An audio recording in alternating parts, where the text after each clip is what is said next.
অভিযোগ কমিয়ে দেন, দেখবেন সুখে থাকবেন।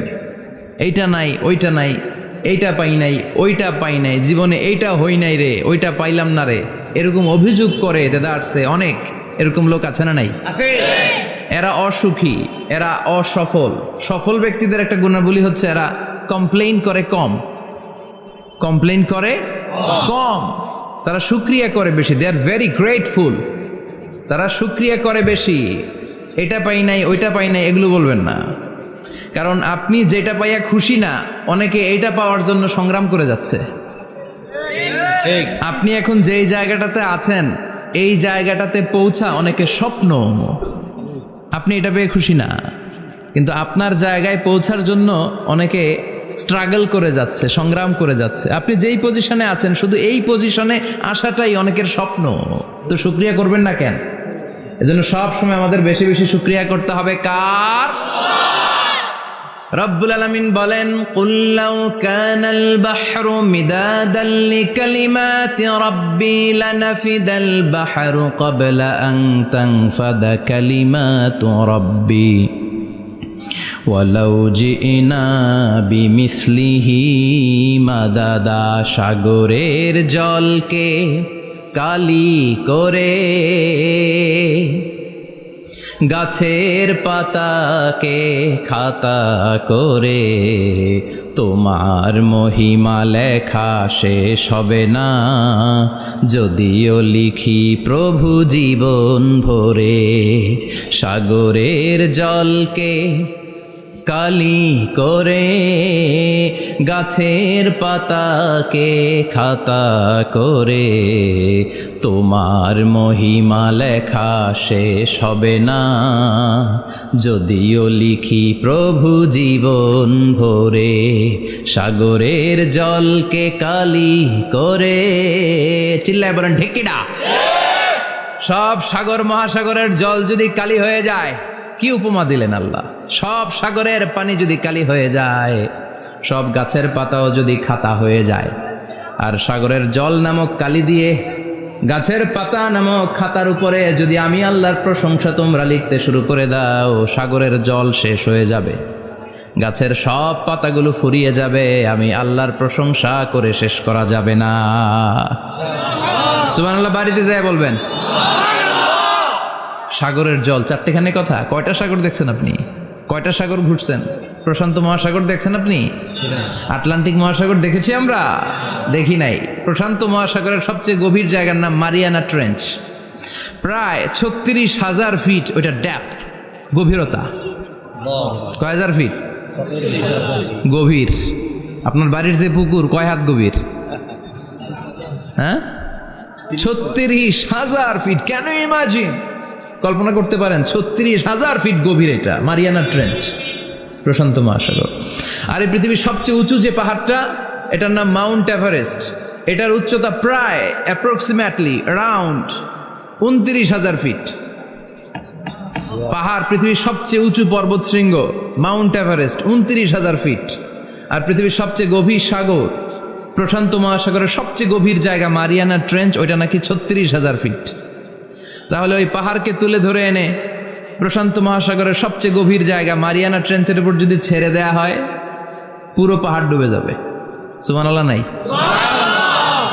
পুরো পাহাড় ডুবে যাবে, উপরে পানি থেকে যাবে প্রায় 7,000 ফিট। আল্লাহু আকবার। এই পৃথিবীর দ্বিতীয় গভীরতম সাগরের নাম আটলান্টিক মহাসাগর। এ সাগরের সবচেয়ে গভীর জায়গার নাম হচ্ছে পুয়ের্তো রিকো। এই পুয়ের্তো রিকোর গভীরতা প্রায় 33,000 ফিট। কত? আর সবচেয়ে বড় পাহাড় 29,000 ফিট। তো এই সাগরেও যদি বড় পাহাড়টা, পৃথিবীর সবচেয়ে উঁচুতম পর্বত শৃঙ্গকে এনে ছেড়ে দেয়া হয়, পুরো পাহাড় পানিতে তলিয়ে তো যাবেই, এর উপরে আরো পানি থেকে যাবে 4,000 ফিট। সাগর, মহাসাগর, পানি বেশি না কম? জোরে বলেন। কি বিশাল আটলান্টিক মহাসাগর! লম্বায় তো অনেক বড়, আড়াআড়ি ভাবে এটারে ক্রস করে অনেক প্লেন, অনেক বিমান। আগে কনকর্ড ক্রস করতো হিথ্রো এয়ারপোর্ট থেকে জন এফ কেনেডি এয়ারপোর্টে ল্যান্ড করার জন্য। ঘন্টায় 1000 মাইল বেগে ছুটতো এই প্লেনগুলো। তারপরেও আড়াআড়ি ভাবে, লম্বায় না, আড়াআড়ি ভাবে আটলান্টিক মহাসাগরকে ক্রস করতে 3-4 ঘন্টা লেগে যেত। প্লেন যদি ঘন্টায় চলে 1000 মাইল বেগে, আর আটলান্টিক মহাসাগরের পাশ যেটা প্রশস্ত, এটা ক্রস করতে যদি 3 ঘন্টা লাগে, তাহলে পাশে কয় হাজার কিলোমিটার? 3000 কিলোমিটার। সুবহানাল্লাহ কইবেন না? এত বিশাল বিশাল সাগর। সাগর কি, মহাসাগর কি এই দুইটা, যে প্রশান্ত আর আটলান্টিক? না, ভারত মহাসাগর, উত্তর মহাসাগর, দক্ষিণ মহাসাগর, বঙ্গোপসাগর, কৃষ্ণ সাগর, ভূমধ্য সাগর, লোহিত সাগর, চায়না সাগর, শত শত সাগরে ভরপুর মহাবিশ্ব। এই সব সাগরের পানি যদি কালি হয়ে যায়, কি হয়ে যায়? আর পৃথিবীতে যত গাছ আছে সব গাছের পাতা যদি খাতা হয়ে যায়, গাছ কয়টা আছে কুমিল্লায়? হ্যাঁ, অভাব নাই। তো কুমিল্লাতেই যদি অভাব নাই, তাহলে আফ্রিকার জঙ্গলের কি অবস্থা? কি পরিমাণে গাছ, বৃক্ষরাজি আল্লাহ তৈরি করেছেন। এই সব গাছের পাতা যদি এরকম খাতা হয়ে যায়, আর এই সাগরের জল নামক কালি দিয়ে যদি এই খাতায় আল্লাহর জিকির লিখতে শুরু করেন, প্রশংসা লিখতে শুরু করেন, গাছের পাতাও শেষ, সাগরের পানিও শেষ, শেষ হবে না আল্লাহর জিকির আর প্রশংসা করেন। আল্লাহু আকবার। এজন্য সব সময় প্রশংসা করতে হবে একজন সত্তার, তিনি কে? সে আল্লাহ বললেন, হুয়াল আউয়ালু ওয়াল আখিরু ওয়াজ যাহিরু ওয়াল বাতিন ওয়া হুয়া বিকুল্লি শাইইন আলিম। আল্লাহ বললেন, আমার প্রশংসা করবি না কেন? আমি সবার প্রথমে, আমি সবার শেষে, আমি প্রকাশ্যে, আমি গোপনে। কার কথা? আল্লাহ। প্রথমে কে? আল্লাহ। জোরে বলেন, আল্লাহ। প্রথমে আল্লাহ আল্লাহ, শেষেও আল্লাহ আল্লাহ, আকাশে আল্লাহ আল্লাহ, জমিনে আল্লাহ আল্লাহ। পড়েন পড়েন, প্রথমে আল্লাহ আল্লাহ, শেষেও আল্লাহ আল্লাহ, আকাশে আল্লাহ আল্লাহ, জমিনে আল্লাহ আল্লাহ। আবার পড়েন, প্রথমে শেষেও আকাশে আল্লাহ আল্লাহ, জমিনে আল্লাহ আল্লাহ। নিখিল জাহান গাই গুণগান, তারে নামে গাই আমরাও গাহি তাআলা, হামদে বারি তাআলা, হামদে বারি তাআলা, হামদে বারি তাআলা। পড়েন আল্লাহু আকবার। তিনিই প্রথম, তিনিই শেষ, তিনিই প্রকাশ্য, তিনিই গোপন। এজন্য প্রশংসা চলবে একজনের। চিল্লায় বলেন, কে? আল্লাহ, তোমার প্রশংসার জন্য আমরণ আমরা করতে পারি, তৌফিক দাও। জোরে পড়েন আমিন। সুলতানপুর নুরানিয়া হাফিজিয়া মাদ্রাসা ও এতিমখানার উদ্যোগে আজকের এই প্রোগ্রাম সভাপতিত্ব করছেন আলহাজ শামসুল হক সরকার, অবসরপ্রাপ্ত সরকারি কর্মকর্তা। আসছেন সভাপতি? অসুস্থ, আল্লাহ তুমি সুস্থ করো।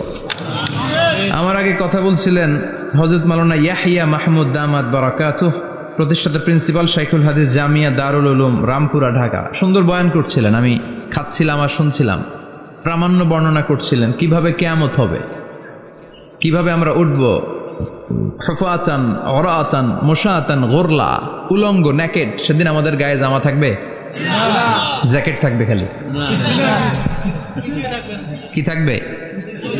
কিছু থাকবে, জামা থাকবে না, পায়ে জুতা থাকবে না, পেটে খাবার থাকবে না, খালি থাকবে চিৎকার। সেদিন থাকবে কি? মনে হয় কথাগুলো প্রতিদিন এগুলো রিমাইন্ডার দিবেন নিজেকে, যে ওই দিনটার মুখোমুখি আমি হতে যাচ্ছি।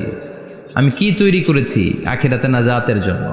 প্রতিদিন ভাবতে হবে যে দাদা চলে গেল, বাবা চলে গেল, আমিও ওই একই পথের যাত্রী। দ্য ডেস্টিনেশন ইজ সেম, গন্তব্য এক, কেউ আগে কেউ পরে। এটাই ওয়াজ, এটাই দামি ওয়াজ। এটা মনে রাখলেই মানুষ আর চুরি করতে পারে না, মিথ্যা বলতে পারে না, ইফটিজিং করতে পারে না, পরকিয়া করতে পারে না, মতের বিরুদ্ধে গেলে তারে রামদা দিয়ে কোপাইতে পারে না। চিল্লা এখন ঠিক কিনা? এটাই হচ্ছে ইসলাম। আখিরাতের স্মরণ, যিকরাদ্দার, চলে যেতে হবে। ছোট্ট আছি, বড় হব। এই যে দাড়ি পাকা মুরব্বীরা যারা আছেন, ওনার মায়ের পেট থেকে তো এরকম সাদা দাড়ি নিয়ে বেরিয়েছিল না? ছোট্ট বাচ্চা হয়ে এসেছিল, ওনারা ওয়া ওয়া করে কেঁদেছে। শৈশব, কৈশোর, যৌবন, প্রৌঢ়ত্ব, বার্ধক্য, বয়সের ভার, চুল আর দাড়ির শুভ্রতা। আগে ছিল সিঙ্গেল, হয়েছে ডবল, এরপর হয়েছে মেয়ের বাপ, এরপরে শ্বশুর, এরপরে নানা। This is the circle of life. এটাই সার্কেল, রাউন্ড, এভাবে ঘুরে আবার চলে যেতে হবে। এই চিন্তাটা যদি মাথায় থাকে, ওই লোক টেন্ডারবাজি করতে পারে? চাঁদাবাজি, ইফটিজিং, মিথ্যা বলতে পারে, যৌতুক খেতে পারে? এজন্য সব সময় give yourself the reminder of আখিরা। আখিরাতের রিমাইন্ডার নিজে দেন। অন্যায় হয়ে গেলে, ভুল হয়ে গেলে রিমাইন্ডার দেন যে থাকতে আসি নাই, চলে যাব। কেউ থাকতে পারে নাই, নবীরাও পারে নাই। যেই মালাকুল মাউত রুহু কবজ করে, ওই ফেরেশতা থাকতে পারছে? চলে গেছে। আমাদেরকে চলে যেতে হবে। আল্লাহ বুঝার তৌফিক দাও। তো উনি এগুলো নিয়ে দেখলাম কথা বলছিল, চমৎকার বলছিল। এরকম ভালো আলেমদের দাওয়াত দেওয়া উচিত, যারা কিচ্ছা কাহিনী না বলে কনস্ট্রাকটিভ কথা বলে। কিছু শিখে যাওয়া যায়, কিছু জেনে যাওয়া যায়। পুঁজির বোঝাটা হালকা না, ভারী করা যায়, ঠিক কি না? আল্লাহ আমাদেরকে তৌফিক দান করুক। উনি যা বললেন আমরা যেন আমল করতে পারি। আরো অনেকে কথা বলেছেন, যারাই বলেছেন নিঃসন্দেহে কোরআন থেকে বলেছেন। আমরা চাই এই কোরআনের কথা ছড়িয়ে পড়ুক শহর, গ্রাম, বন্দর, বিশ্বের আনাচে কানাচে, সব জায়গায়। রাজি আছেন তো? কোরআন দিয়ে দেশ চলুক আমরা চাই না? কোরআন দিয়ে সমাজ চলুক আমরা চাই না? কোরআনের ভেতরে সব সমস্যার সমাধান দিয়েছে কে? আল্লাহ। সমাধান চাও যদি জীবনে মরণে, ফিরে যাও খুঁজে নাও, চোখ রাখো কোরআনে। পড়েন সবাই, সমাধান ফিরে যাও খুঁজে নাও, চোখ রাখো কোরআনে। If you want the solution this দুনিয়ায় নাখিরা, go back, have a look to the holy কোরআনে। ঠিক কিনা? Go back, sit down and have a look to the Quran. বসো, ঠান্ডা মাথায় দেখো কোরআনে কি বলেছে আল্লাহ। প্রবলেম সলভিং মেথোডোলজি, সব সমস্যার সমাধান এই কোরআনে আছে না নাই? এই কোরআনের মাজলিসে আজকে আসতে বসতে পেরে খুশি না বেজার? কম না বেশি? আসুন আমরা আল্লাহর দরবারে শুকরিয়া জানাই আর পড়ি আলহামদুলিল্লাহ। প্রাণটা খুলে পড়েন আলহামদুলিল্লাহ। আল্লাহর একটা ডাক দেন, বলেন ইয়া আল্লাহ। আরো জোরে পড়েন ইয়া আল্লাহ। আল্লাহ তুমি কবুল করো। আমরা সরাসরি এই বইটা থেকে এখন কথা শুনবো। এই দেখেন, পৃথিবীর কোনো বইয়ে এত ময়লা থাকে না যত ময়লা থাকে কোরআনে। কারণ সমাধান দিবে তো, এজন্য ময়লা টয়লা নিয়ে সব সমাধান করে ফেলবে কোরআন। যত জায়গায় তাফসির করতে যাই ধুলাবালি মিশে থাকে। Quran for not your bookshelf, Quran is for yourself. কোরআন আপনার বুক সেলফের জন্য না, কোরআন আপনার জন্য। আমরা বুক সেলফে রাখি, তাও নিচের থাকে না, উপরের থাকে, যাতে কেউ নাগাল না পায়। এরকম ডাকাইতে আছে না নাই? কোরআনের সাথে অ্যাটাচমেন্ট বাড়াতে হবে। You have to increase your attachment with the holy Quran. এটা এনলাইটেন করতে এসেছে আপনার জীবনকে, আলোকিত। এই যে আমরা কোরআনের উপর আলোকপাত করি না, এটা এনলাইটেন করে, আলো বিচ্ছুরিত করে, আপনার জীবনকে উজালা করবে। এজন্য কোরআনের সাথে সম্পর্ক বাড়াতে হবে, শুদ্ধভাবে পড়তে জানতে হবে, অর্থ জানতে হবে। আল্লাহ কি বলেছেন জানতে মনে চায় না? আসুন আমরা জানার চেষ্টা করি। আল্লাহ তুমি তৌফিক দাও, পড়েন আমিন। আমি আপনাদের খেদমতে সূরা ইয়াসিন থেকে তেলাওয়াত করছি, টের পাইছেন? ইয়াসিন মুখস্থ আছে কার কার? আর উঠবে না হাত? মাশাআল্লাহ। অর্ধেক মুখস্থ আছে কার দেখি? আচ্ছা, প্রথম 5 আয়াত মুখস্থ আছে কার? আচ্ছা, এই সূরার নাম আজকে প্রথম শুনছেন কে কে? হাত তোলেন। নাম সবাই শুনছে তাই না? আল্লাহ কবুল করো। আরো জোরে পড়েন আমিন। তো সূরাতুল ইয়াসিন থেকে আজকে আমরা কথা শুনবো ইনশাআল্লাহ। পড়েন ইনশাআল্লাহ, যতটুকু আমাদের সাধ্যে কুলায়। এটা মাক্কি সূরা। সূরা ইয়াসিনটা কি সূরা? মাক্কি সূরা। বিশ্বনবীর জীবনে 2টা পর্ব, একটা মাক্কি পর্ব, একটা মাদানী পর্ব। একটা হচ্ছে মাক্কি ইনিংস আর একটা মাদানী ইনিংস। ক্রিকেটে ইনিংস থাকে, ফার্স্ট ইনিংস, সেকেন্ড ইনিংস, বুঝতে সুবিধা না? কমন পড়ছে সবার? তো এটা হচ্ছে বিশ্বনবীর মাক্কি ইনিংসের একটা সূরা। মাক্কি ইনিংসের বৈশিষ্ট্য হচ্ছে বিশ্বনবী তাওহীদের দাওয়াত দিয়েছেন, রিসালাতের দাওয়াত দিয়েছেন, আখিরাতের কথা বলেছেন, একটু নরম নরম কথা বলেছেন। কারণ চারদিকে খালি মাইর। চারদিকে কি? কোরআনের কথা বললে মাইর আছে না? মার খেতে হয়, বকা শুনতে হয়, ঝুঁকি নিয়ে কথা বলতে হয়। চিল্লা এখন ঠিক কিনা? বিশ্বনবীরে বলা হলো এগুলো ছেড়ে দেন, এগুলো ছেড়ে দেন। সুন্দরী নারী দেব, টাকার পাহাড় দেব, ক্ষমতার চেয়ারে বসিয়ে দেব, সব দিব। এই হচ্ছে আমাদের 3 দফা। নারী দিব, সম্পদ দিব, ক্ষমতা দিব। বিষ্ণু বললেন আমার খালি 1 দফা। আমার কয় দফা? 1 দফা। লা ওয়াদাউ আশ-শামসা ফি ইয়ামিনি, সূর্য যদি ডান হাতেও দাও, ওয়াল কামারা ফি ইয়াসারি, চন্দ্র যদি বাঁ হাতেও দাও, এই কালেমার দাওয়াত থেকে 1 হাতও আমারে পিছনে নেওয়া যাবে না। চিল্লা এখন ঠিক কিনা?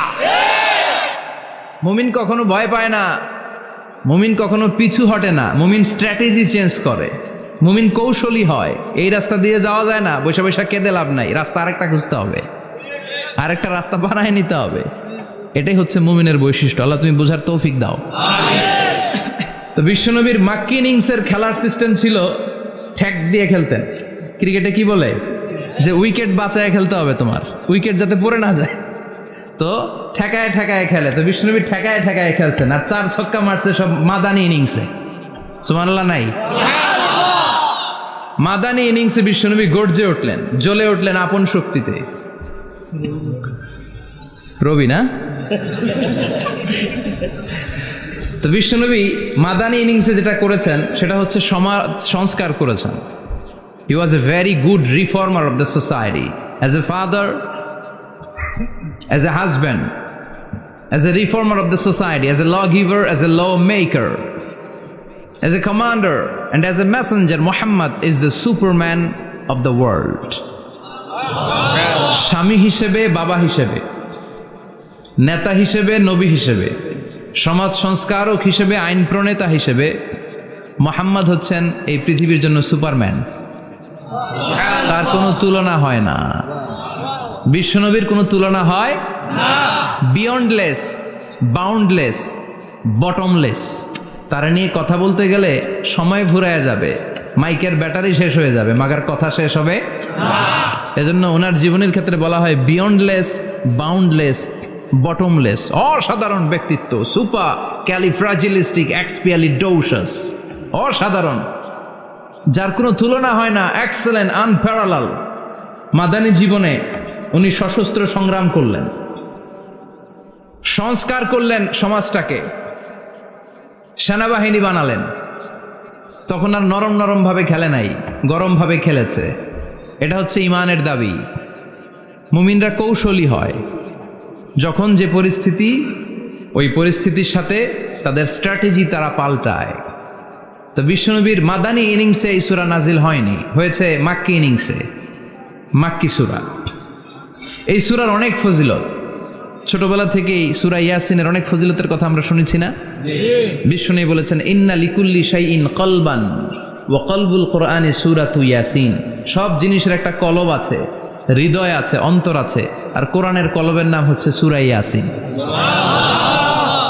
বিশ্বনবী বললেন ইন্না লিকুল্লি শাইইন কলবান, সব জিনিসের একটা কলব আছে।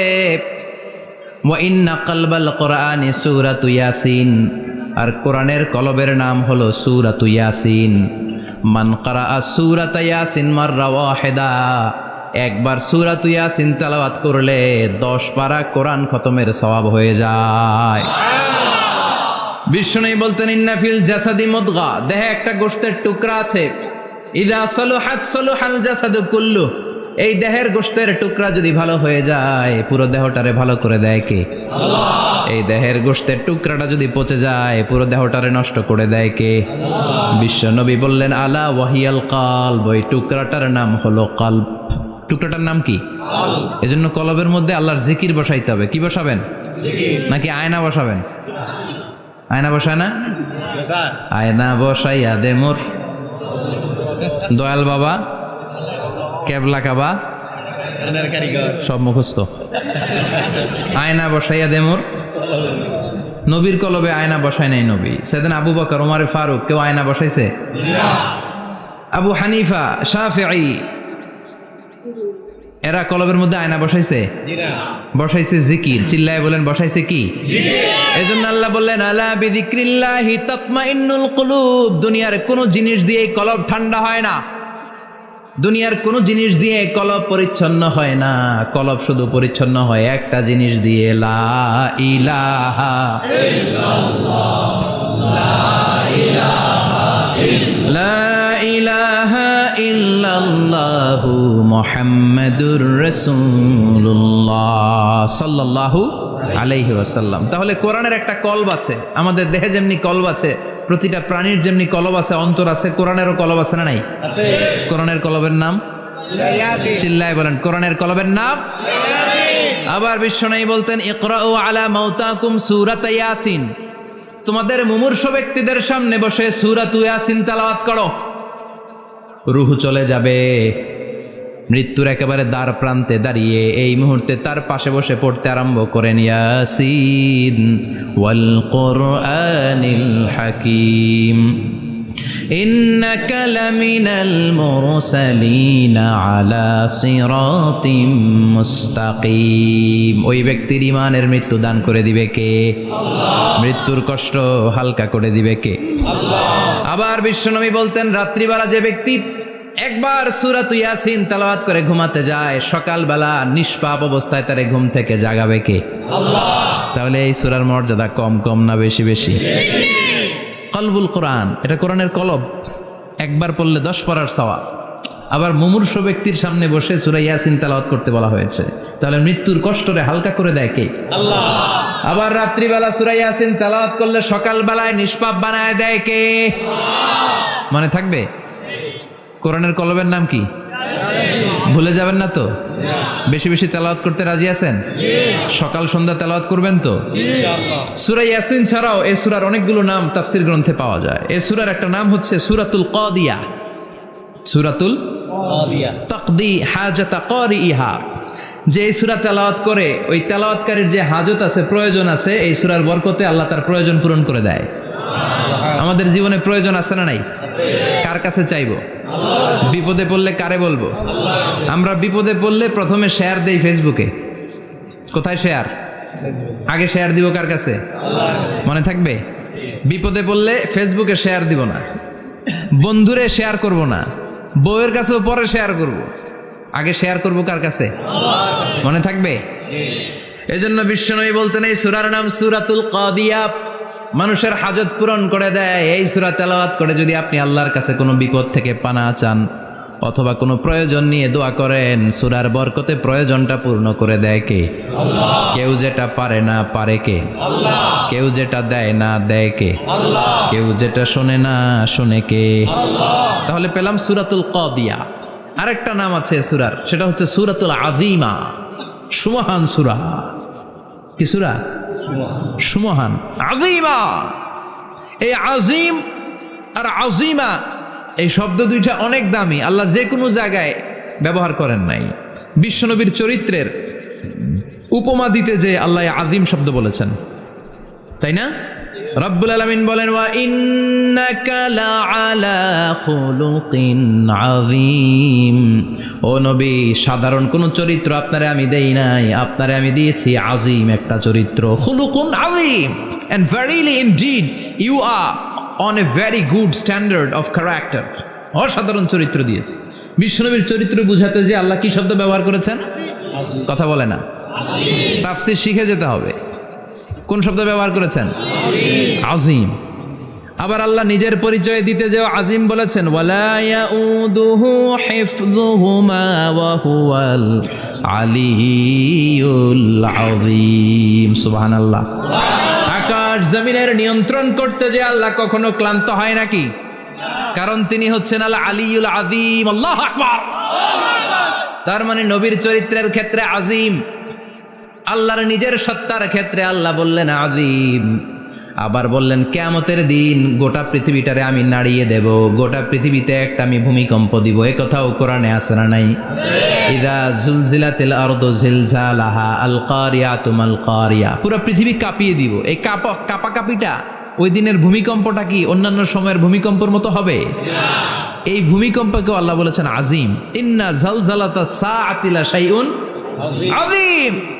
সেদিনের ভূমিকম্প সাধারণ কোনো আর্থকোয়েক নয়, সাধারণ ভাইব্রেশন না, এটা আযীম। আবার আল্লাহ এই কোরআনকেও আযীম বলেছেন, ওয়ালাকাদ আতাইনাকা সাবআম মিনাল মাসানি ওয়াল কুরআনাল আযীম। ও নবী, আমি আপনার নিত্য পাঠনীয় সপ্তবাক্য সূরাতুল ফাতিহা দিয়েছি, সাথে সাথে কোরআনে আযীম দান করেছি। সুবহানাল্লাহ। তার মানে কোরআনের ক্ষেত্রে আযীম, কিয়ামতের ভূমিকম্প এটা আযীম, আল্লাহ নিজেও আযীম, বিশ্বনবীর চরিত্র। আবার এই সূরাটাও যেহেতু দামি, এজন্য এই সূরার নাম সূরাতুল আযীমা। সূরাতুল সুমহান সূরা। এটা যেন তেন সূরা নয়, এটা তো কোরআনের কলব। কলব ছাড়া মানুষ বাঁচে? হার্ট ফাউন্ডেশনে যেয়ে দেখবেন মানুষের কি অবস্থা। হৃদরোগ, হৃদয় যার নষ্ট, তার যে কত কষ্ট। এই যে কি পরানো লাগে এখন, রিং পরায়, এনজিওগ্রাম, এনজিওপ্লাস্টি করে আর্টারি ব্লক করে ফেলে। চর্বি, এত চর্বি আমরা খাই, এত গরুর গোশত আমরা খাই। মনে রাখবেন, যেই প্রাণীর পা বেশি ওইটার ভিতরে কোলেস্টেরল বেশি। মাছের কয় পা? হ্যাঁ, নাই, এখানে নাই, মাছের পাটা নাই, কোলেস্টেরল নাই। মুরগির কয় পা? জোরে বলতে হবে। তার মানে কিছু কোলেস্টেরল আছে না নাই? গরুর কয় পা? কোলেস্টেরল বেশি না কম? এইবার কোন চিংড়ির কয় পা? সবচেয়ে বেশি কোলেস্টেরল কন্টেইন করে শ্রিম্প, প্রন, চিংড়ি। এজন্য এগুলো কম খাইতে হবে। তবে 40-এর আগে যারা আছেন ধুমায়া খান, 40-এর পরে এই যে মাটন, ল্যাম্প, ছাগলের গোশ, খাসির গোশ, চিংড়ি, এগুলো আপনার ডায়েট থেকে বাদ দিয়ে দিতে হবে। বুঝতে পেরেছেন? এজন্য এই সূরাটা যেন তেন সূরা নয়, এটা তো কোরআনের কলিজা, হার্ট, হৃদয়। এজন্য সূরাটা সূরাতুল আযীমা। সুবহানাল্লাহ পড়েন। তার মানে 1 নম্বরে পেলাম সূরাতুল কাদিয়াহ, 2 নম্বরে পেলাম সূরাতুল আযীমা, 3 নম্বরে সূরার আরেক নাম হলো সূরাতুল মুইম্মা। সূরাতুল মুইম্মা। মুইম্মার 2 অর্থ। এক অর্থ হচ্ছে এটার বরকতটা আম, সবার জন্য, যেই পড়ে সেই বরকত পায়, এজন্য মুইম্মা। আবার মুইম্মার আরেক অর্থ হচ্ছে যেই সূরা শত্রুকে অন্ধ করে দেয়। কি করে দেয়? এই সূরার প্রথম 9টা আয়াত যদি বিপদে পড়ে, শত্রুর কবলে পড়ে আপনি তেলাওয়াত করেন, শত্রুর চোখটারে অন্ধ করে দিবে কে? আল্লাহ। বিশ্বনবী মক্কা থেকে যখন মদিনায় যায়, হিজরতের সময় বিশ্বনবী সূরা ইয়াসিনের প্রথম 9টা আয়াত তেলাওয়াত করলেন।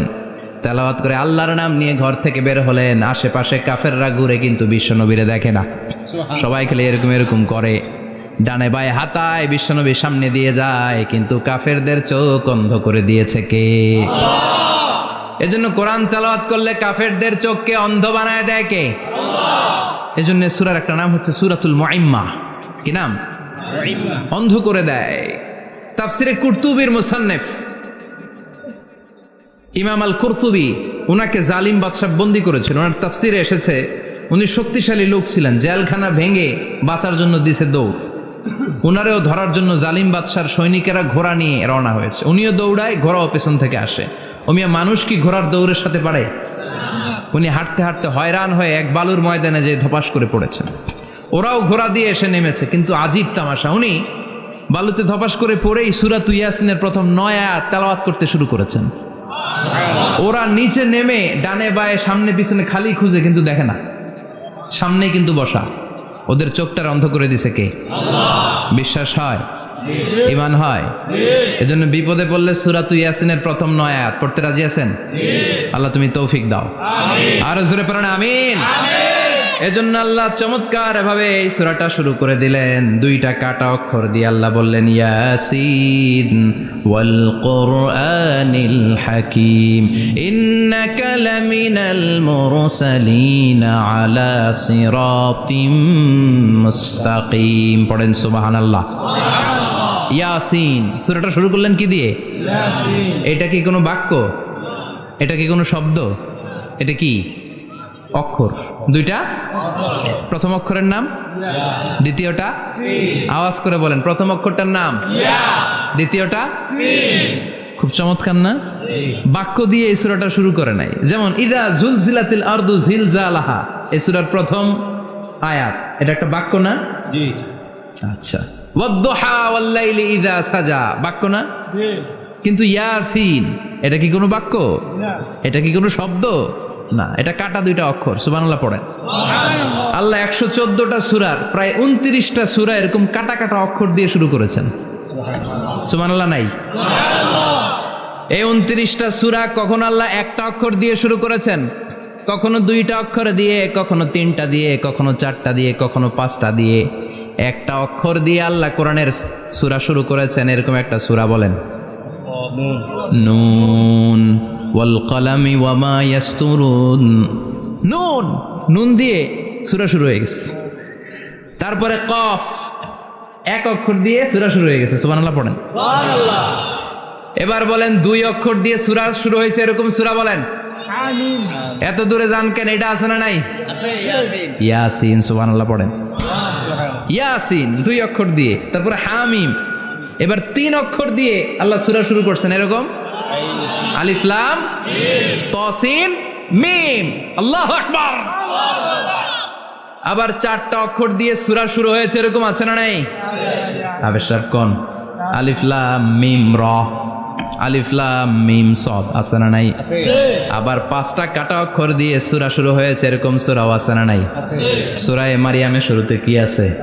কাফ হা ইয়া আইন সাদ। সুবহানাল্লাহ পড়েন। এরকম প্রায় 29টা সূরা আল্লাহ কাটা কাটা অক্ষর দিয়ে শুরু করেছেন, কোনো বাক্য দিয়ে নয়, কোনো শব্দ দিয়ে নয়। কি দিয়ে? হারফ দিয়ে। হারফ, এই হারফগুলোরে বলে হুরুফ আত-তাহাজ্জি বা হুরুফ আল মুকাত্তাআত, কাটা কাটা অক্ষর। মনে রাখবেন কোরআনের আয়াতগুলো 2 ভাগে বিভক্ত, একটা মুহকাম, একটা মুতাশাবিহ। মুহকাম মানে যেগুলোর অর্থ আমরা জানি, যেগুলোর ব্যাখ্যা আমরা জানি, যেটার ইন্টারপ্রিটেশন, এক্সপ্লেনেশন আমাদের জানা আছে। আর মুতাশাবিহ আমরা অর্থ জানি না, আমরা ব্যাখ্যা জানি না, এটা দিয়ে আসলে কি বুঝাইছে আমরা কেউ জানে না। জানে একজন, চিল্লায় বলেন তিনি কে? আল্লাহ বললেন ওয়া ইন কুনতুম ফি রাইবিম মিম্মা নাযালনা আলা আবদিনা ফাআতু বিসূরাতিম মিন মিসলিহি ওয়াদউ শুহাদাআকুম মিন দুনিল্লাহি ইন কুনতুম সাদিকিন। আল্লাহ বললেন ও জাহেলি যুগের লোকেরা, শোনো শোনো, এত আরবি কবিতা বানাতে পারো, এত গল্প লিখতে পারো, আরবিতে এত নোবেল বানাতে পারো, উপন্যাস বানাতে পারো, আর্টিকেল লিখতে পারো, আমার নবীর উপর যে কোরআন আমি নাজিল করেছি এই কোরআনের ব্যাপারে অন্তরে যদি কোনো সন্দেহ থাকে, বাপের বেটা হলে পারলে কোরআনের মতো একটা সূরা বানিয়ে নিয়ে আসো। পারছে? কিয়ামত পর্যন্ত কেউ পারবে? বিশ্বনবী যেই জামানাতে এসেছিলেন ওই জামানায় আরবি ভাষা সাহিত্যের উৎকর্ষতা সাধিত হয়েছিল। আরবি ভাষার এতটা উৎকর্ষ পৃথিবী কখনো দেখে নাই। কবিতা, গদ্য, পদ্য, গল্প, উপন্যাস, রচনা, প্রবন্ধ, আর্টিকেলের সয়লাভ। এই ভাষা সাহিত্যিকদের চোখে আঙ্গুল দিয়ে আল্লাহ বুঝাতে চাইলেন এত অর্থ করতে পারো, এত ব্যাখ্যা জানো, এত বড় বড় বুলিয়া ওড়াও, এত কিছু তুমি জানো, তাহলে বলো ইয়াসিন অর্থ কি? সুবহানাল্লাহ কইবেন না? তাইলে বল নুন অর্থ কি? কফ মানে কি? আলিফ লাম রা মানে কি? ফাবুহিতাল্লাযী কাফার। কেউ জানে না, কেউ উত্তর দিতে পারে না। কোন সুবহানাল্লাহ। এটা কোরআনের মুআজিজা, এটার অর্থ কেউ জানে না। আর এগুলোর অর্থ নিয়ে খোঁচাখুচি করাও ঠিক না। তবে মুফাসসিরিনে ইকরাম এগুলোর কিছু অর্থ সম্ভাব্য বলার চেষ্টা করেছেন। যেমন ইয়াসিনের অর্থ ইবনে আব্বাস বলেছেন এর অর্থ হতে পারে ইয়া ইনসান, হে মানুষ। সুবহানাল্লাহ পড়েন। কেউ কেউ বলেছে এটার অর্থ হতে পারে ইয়া সাইয়্যিদ আল মুরসালিন। কেউ কেউ বলেছেন ইয়াসিন হতে পারে ইসমুল্লাহ, আল্লাহর নাম। কেউ বলেছেন এটা হতে পারে ইসমুন লিন নবী, বিশ্ব নবীর নাম। আবার কেউ কেউ বলেছেন ইয়াসিন হতে পারে এই কোরআনে কারিমের একটা নাম। কোন সুবহানাল্লাহ। এই সম্ভাব্য সব কথাগুলো বলে পৃথিবীর সব মুফাসসিররা বলতে বাধ্য হয়েছেন আল্লাহু আ'লামু বিমুরাদিহি বিহি। এটার দ্বারা আসল অর্থ যে কি এটা আমরা কেউ জানি না। জানে কে? আল্লাহ। চিৎকার করে বলতে হবে জানে কে? আল্লাহ। তাহলে ইয়াসিন মানে আমরা জানি না। ইয়াসিনের অর্থ আমরা ছেড়ে দেব কার উপর? আল্লাহ। এরপর আল্লাহ বললেন ওয়াল কুরআনিল হাকীম। প্রজ্ঞাময়, বিজ্ঞানময় কোরআনের শপথ। ওয়াল কুরআনিল হাকীম, বিজ্ঞানময়, প্রজ্ঞাময় কোরআনের শপথ বা কসম। ওয়াল কুরআনিল হাকিমে যে ওয়া, এই ওয়াটারে আরবিতে বলে ওয়া আল কাসামিয়া। কি বলে? ওয়া আল কাসামিয়া। কসম কাটার জন্য আল্লাহ এই ওয়া ব্যবহার করেছেন। যত জায়গায় কোরআনে আল্লাহ কসম কেটেছেন ওই কসমের শব্দটার আগে ওয়া আছে না নাই?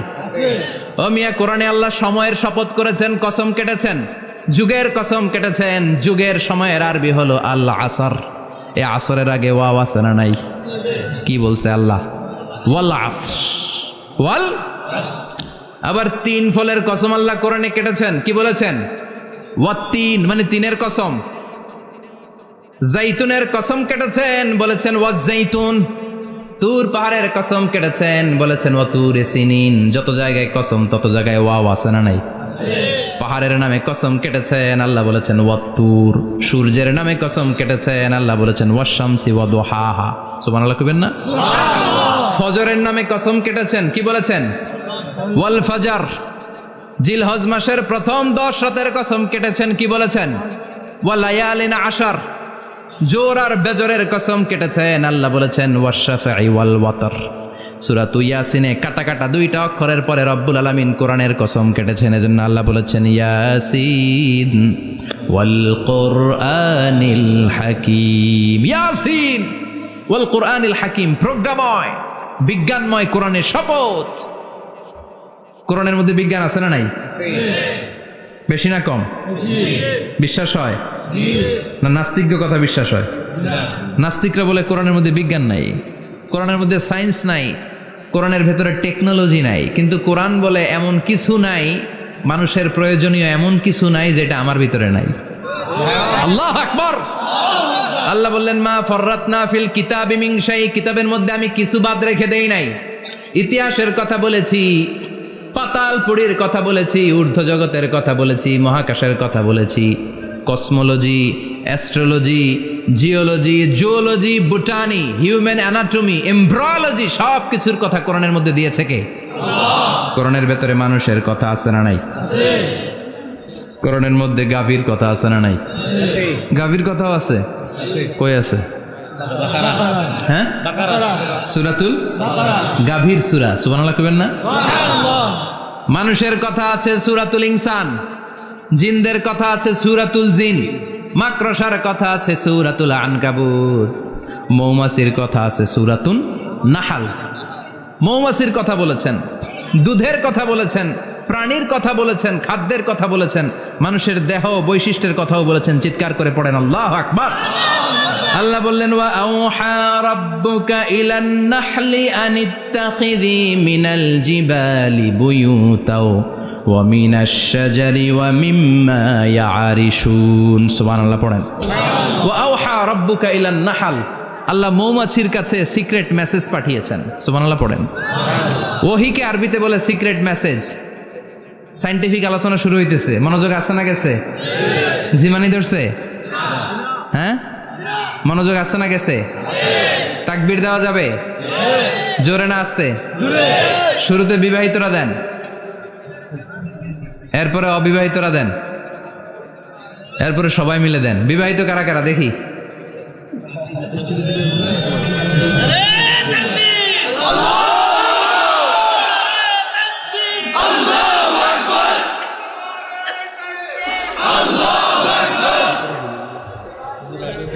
বিবাহিতরা অবিবাহিতরা দিবেন না?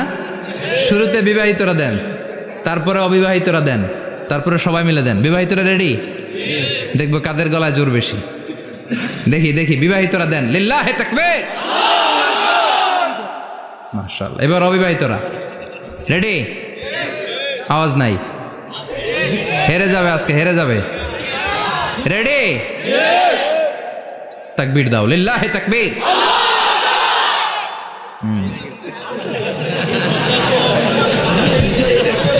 ইয়াংদের পারফরমেন্সই আলাদা, আওয়াজ বেশি। এবার সবাই মিলে 3টা লিল্লাহি তাকবীর, লিল্লাহি তাকবীর, লিল্লাহি তাকবীর। আল্লাহ মৌমাছিকে ওহী করেছেন। কি করেছে দেখেন, ওয়াল কুরআনিল হাকিম। আল্লাহ যে বললেন শেষ হবে না এই কথা। ওয়াল কুরআনিল হাকিম, বিজ্ঞানময় কোরআনের শপথ, প্রজ্ঞাময় কোরআনের শপথ। বিশ্বনবী বলেন লা তুহসা আজাইবুহু, কোরআনের আশ্চর্যান্বিতার কোনো শেষ নাই। ওয়ালা তাবলা গারাইবুহু, কোরআন কোনোদিন কারো কাছে পুরাতন মনে হয় না। ফিহি মাসাবিহুল হুদা, কোরআনের মধ্যে আছে হেদায়েতের মশাল। ওয়া মানারুল হিকমা, কোরআন হলো বিজ্ঞানের সুউচ্চ মিনার।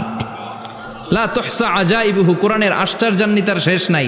যতই পড়বেন আপনি আশ্চর্য হয়ে যাবেন, যতই স্টাডি করবেন, যতই অধ্যয়ন করবেন, আপনার চোখকে খুলে দিবে কে? আল্লাহ। ওয়ালা তাবলা গরাইবহু, কোরআন কখনো পুরাতন হয় না। পুরান হয় নাকি?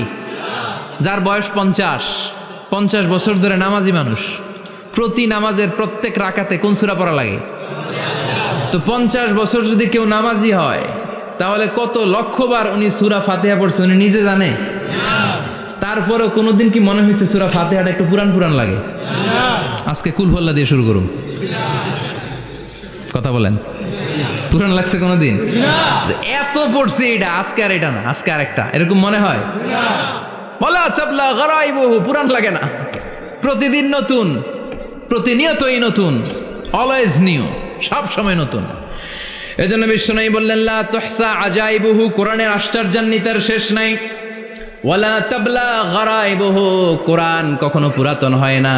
ফিহি মাসাবিহুল হুদা, কোরআনের মধ্যে আছে হেদায়েতের মশাল। ওয়া মানারুল হিকমা, কোরআন হলো বিজ্ঞানের সুউচ্চ মিনার। সুবহানাল্লাহ।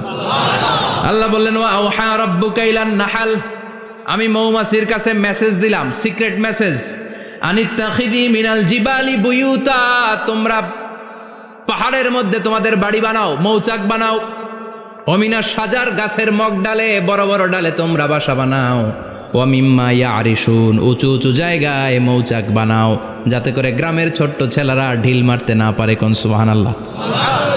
মৌমাছির আল্লাহ শিখাই দিছে। নিচু জায়গায় কোনোদিন মৌমাছির বাসা দেখবেন?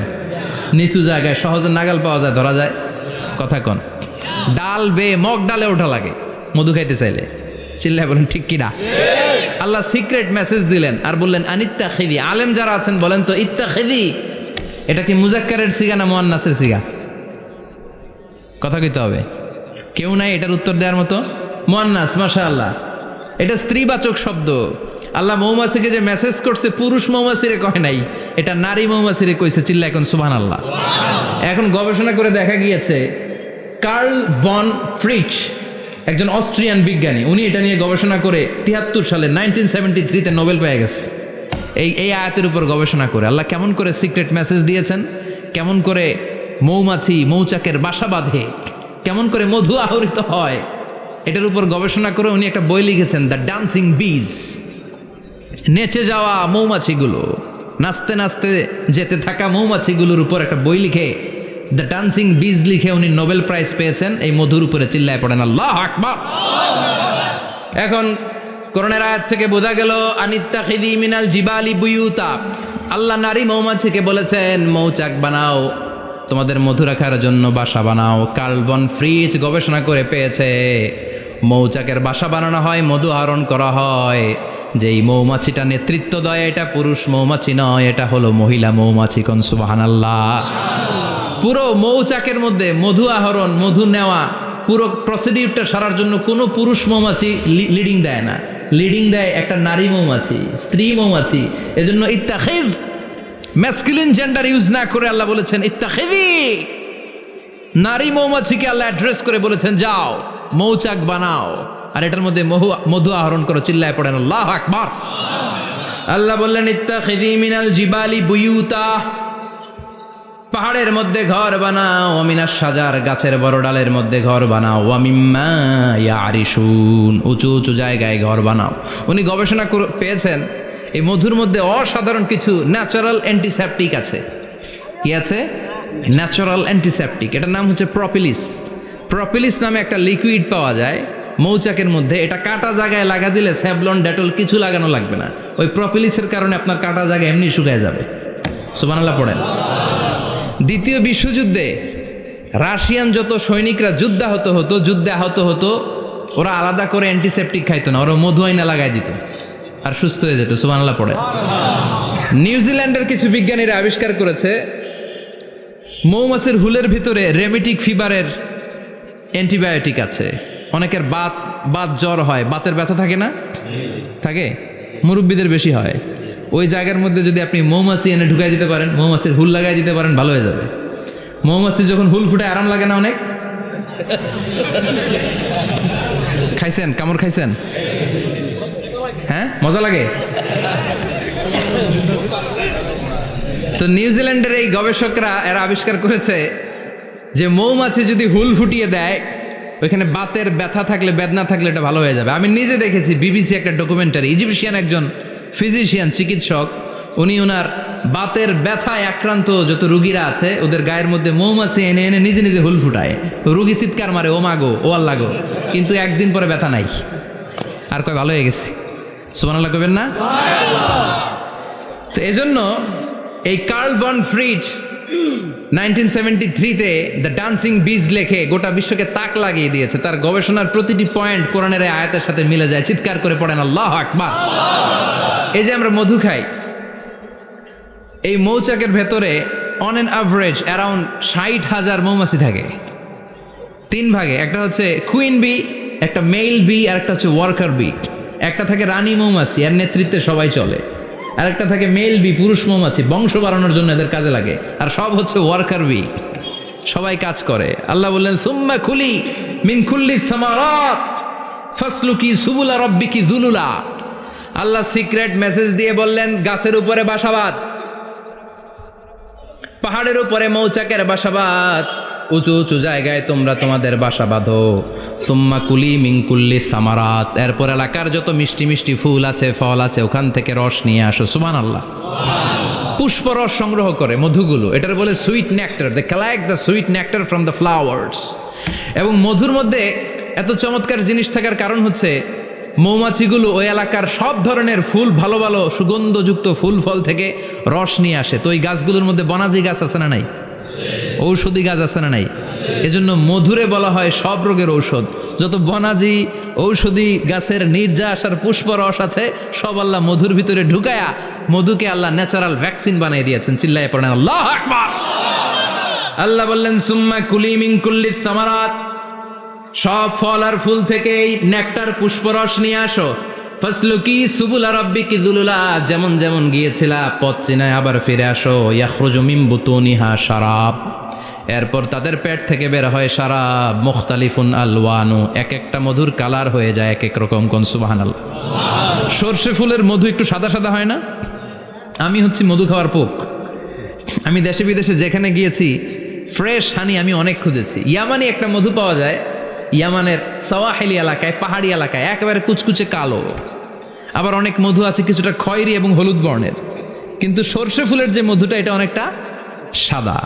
এই পুষ্পরস নিয়ে মৌমাছিগুলো মৌচাকের মধ্যে ঢেলে দেয় না, এগুলো খেয়ে ফেলে। প্রত্যেকটা মৌমাছির পেটের ভেতরে আল্লাহ 2টা করে স্টোমাক দিয়েছে, পাকস্থলী। সুবহানাল্লাহ পড়েন। এটাই Karl von Frisch the dancing bees বইয়ের মধ্যে লিখেছে গবেষণায়, যে 2টা পাকস্থলী। একটা পাকস্থলী দিয়ে মৌমাছি খায়, নিজে খেয়ে বাঁচে। আর একটা পাকস্থলী দিয়ে এই ফ্লাওয়ার নেক্টার, পুষ্প রস সংগ্রহ করে ওই পাকস্থলীতে রাখে। ওই পাকস্থলীর ভেতরে আল্লাহ একটা ন্যাচারাল এনজাইম দিয়েছেন। ওই এনজাইমের সাথে ওই পুষ্প রসটা মিক্সড হয়। তারপরে আরেকটা টিউব আছে, ওই টিউব দিয়ে মৌমাছি যে সে বাসার মধ্যে মৌমাছি যে সেখানে সাপ্লাই করে দিয়ে আসে, মধু ঢুকিয়ে দিয়ে আসে। চিল্লায় পড়েন সুবহানাল্লাহ। তার মানে বিষয়টা এমন না ফুলের রস নিয়ে মৌচাকের দিয়ে আসলো, ফুলের রস সে নেয়, তার স্পেশাল একটা স্টোমাকের মধ্যে ঢুকায়, সেখানে এনজাইম দিয়ে পাচক রস দিয়ে আল্লাহ এটাকে সমৃদ্ধ করে দেয়। তারপর আলাদা একটা নল দিয়ে, টিউব দিয়ে মৌচাকের ভেতরে ঢুকিয়ে দেয়। কোন সুবহানাল্লাহ। কি অসাধারণ পদ্ধতিতে আল্লাহ মধু বানালেন। আর কি সুন্দর মধু হাতের মধ্যে লয়া জিব্বা দিয়া চাটে আর গান গায়, মধু হই হই বিষা বাইলা। আছে না নাই? আল্লাহ শুকরিয়া নাই? মধু খায় আর গান গায়, মধু হই হই বিষা বাইলা, অনহারণে ভালোবাসার দাম নদিলা। আছে না নাই? ডাকাইত। এই মধু খেয়ে শুকরিয়া করতে হবে কার? বসো, চিৎকার করে বলেন শুকরিয়া করতে হবে কার? আল্লাহ বললেন ইয়াখরুজু মিন বুতুনিহা, এটা মধু সরাসরি চলে আসে না, ওর পেট থেকে বের হয়। মুখতালিফুন আলওয়ানুহু, বিভিন্ন রঙের মধু আছে না নাই? ব্ল্যাক কালারের মধু হয়, হোয়াইট হানি হয়, অর্গানিক হানি হয়, ক্রিমড হানি হয়। কত ধরনের মধু যে আল্লাহ পৃথিবীতে রেখেছে তার ইয়ত্তা নাই। এরপর আল্লাহ বললেন ফিহি শিফাউন লিন্নাস, মধুর ভেতরে শিফা দিয়েছে কে? আল্লাহ। এজন্য বিশ্বনবীর খাদ্য তালিকার মধ্যে মধু আছে না নাই? বিশ্বনবী সুগন্ধযুক্তওয়ালা মধু খেতেন, দুর্গন্ধযুক্তওয়ালা কোনো মধু মুখে নিতেন না। সুবহানাল্লাহ। বিশ্বনবীর জামানায় মাগাফির নামে একটা মধু ছিল, দুর্গন্ধযুক্ত। এটা কখনো বিশ্বনবী মুখে নিতে চাইতেন না। সুগন্ধযুক্ত মধু সবসময় বিশ্বনবী খেতেন। বিশ্বনবীর স্ত্রীরা এই সুগন্ধিযুক্ত মধু বোতলের মধ্যে প্রিজার্ভ করে রাখতেন বিশ্বনবীকে দেওয়ার জন্য। বিশ্বনবী প্রাণ ভরে এগুলো পান করতেন, সুবহানাল্লাহ।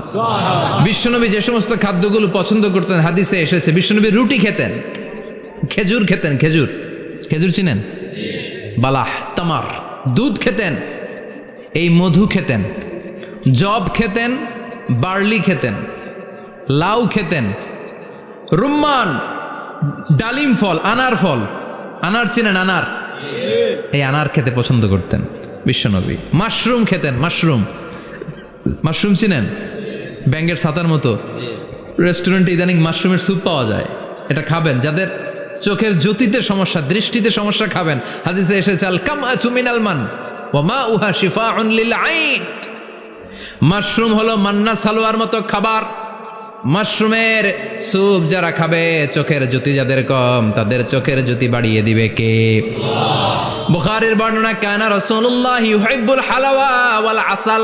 বিশ্বনবী মিষ্টান্ন খেতে বড্ড পছন্দ করতেন, আবার বিশ্বনবী বেশি বেশি মধু খেতে পছন্দ করতেন, সুবহানাল্লাহ।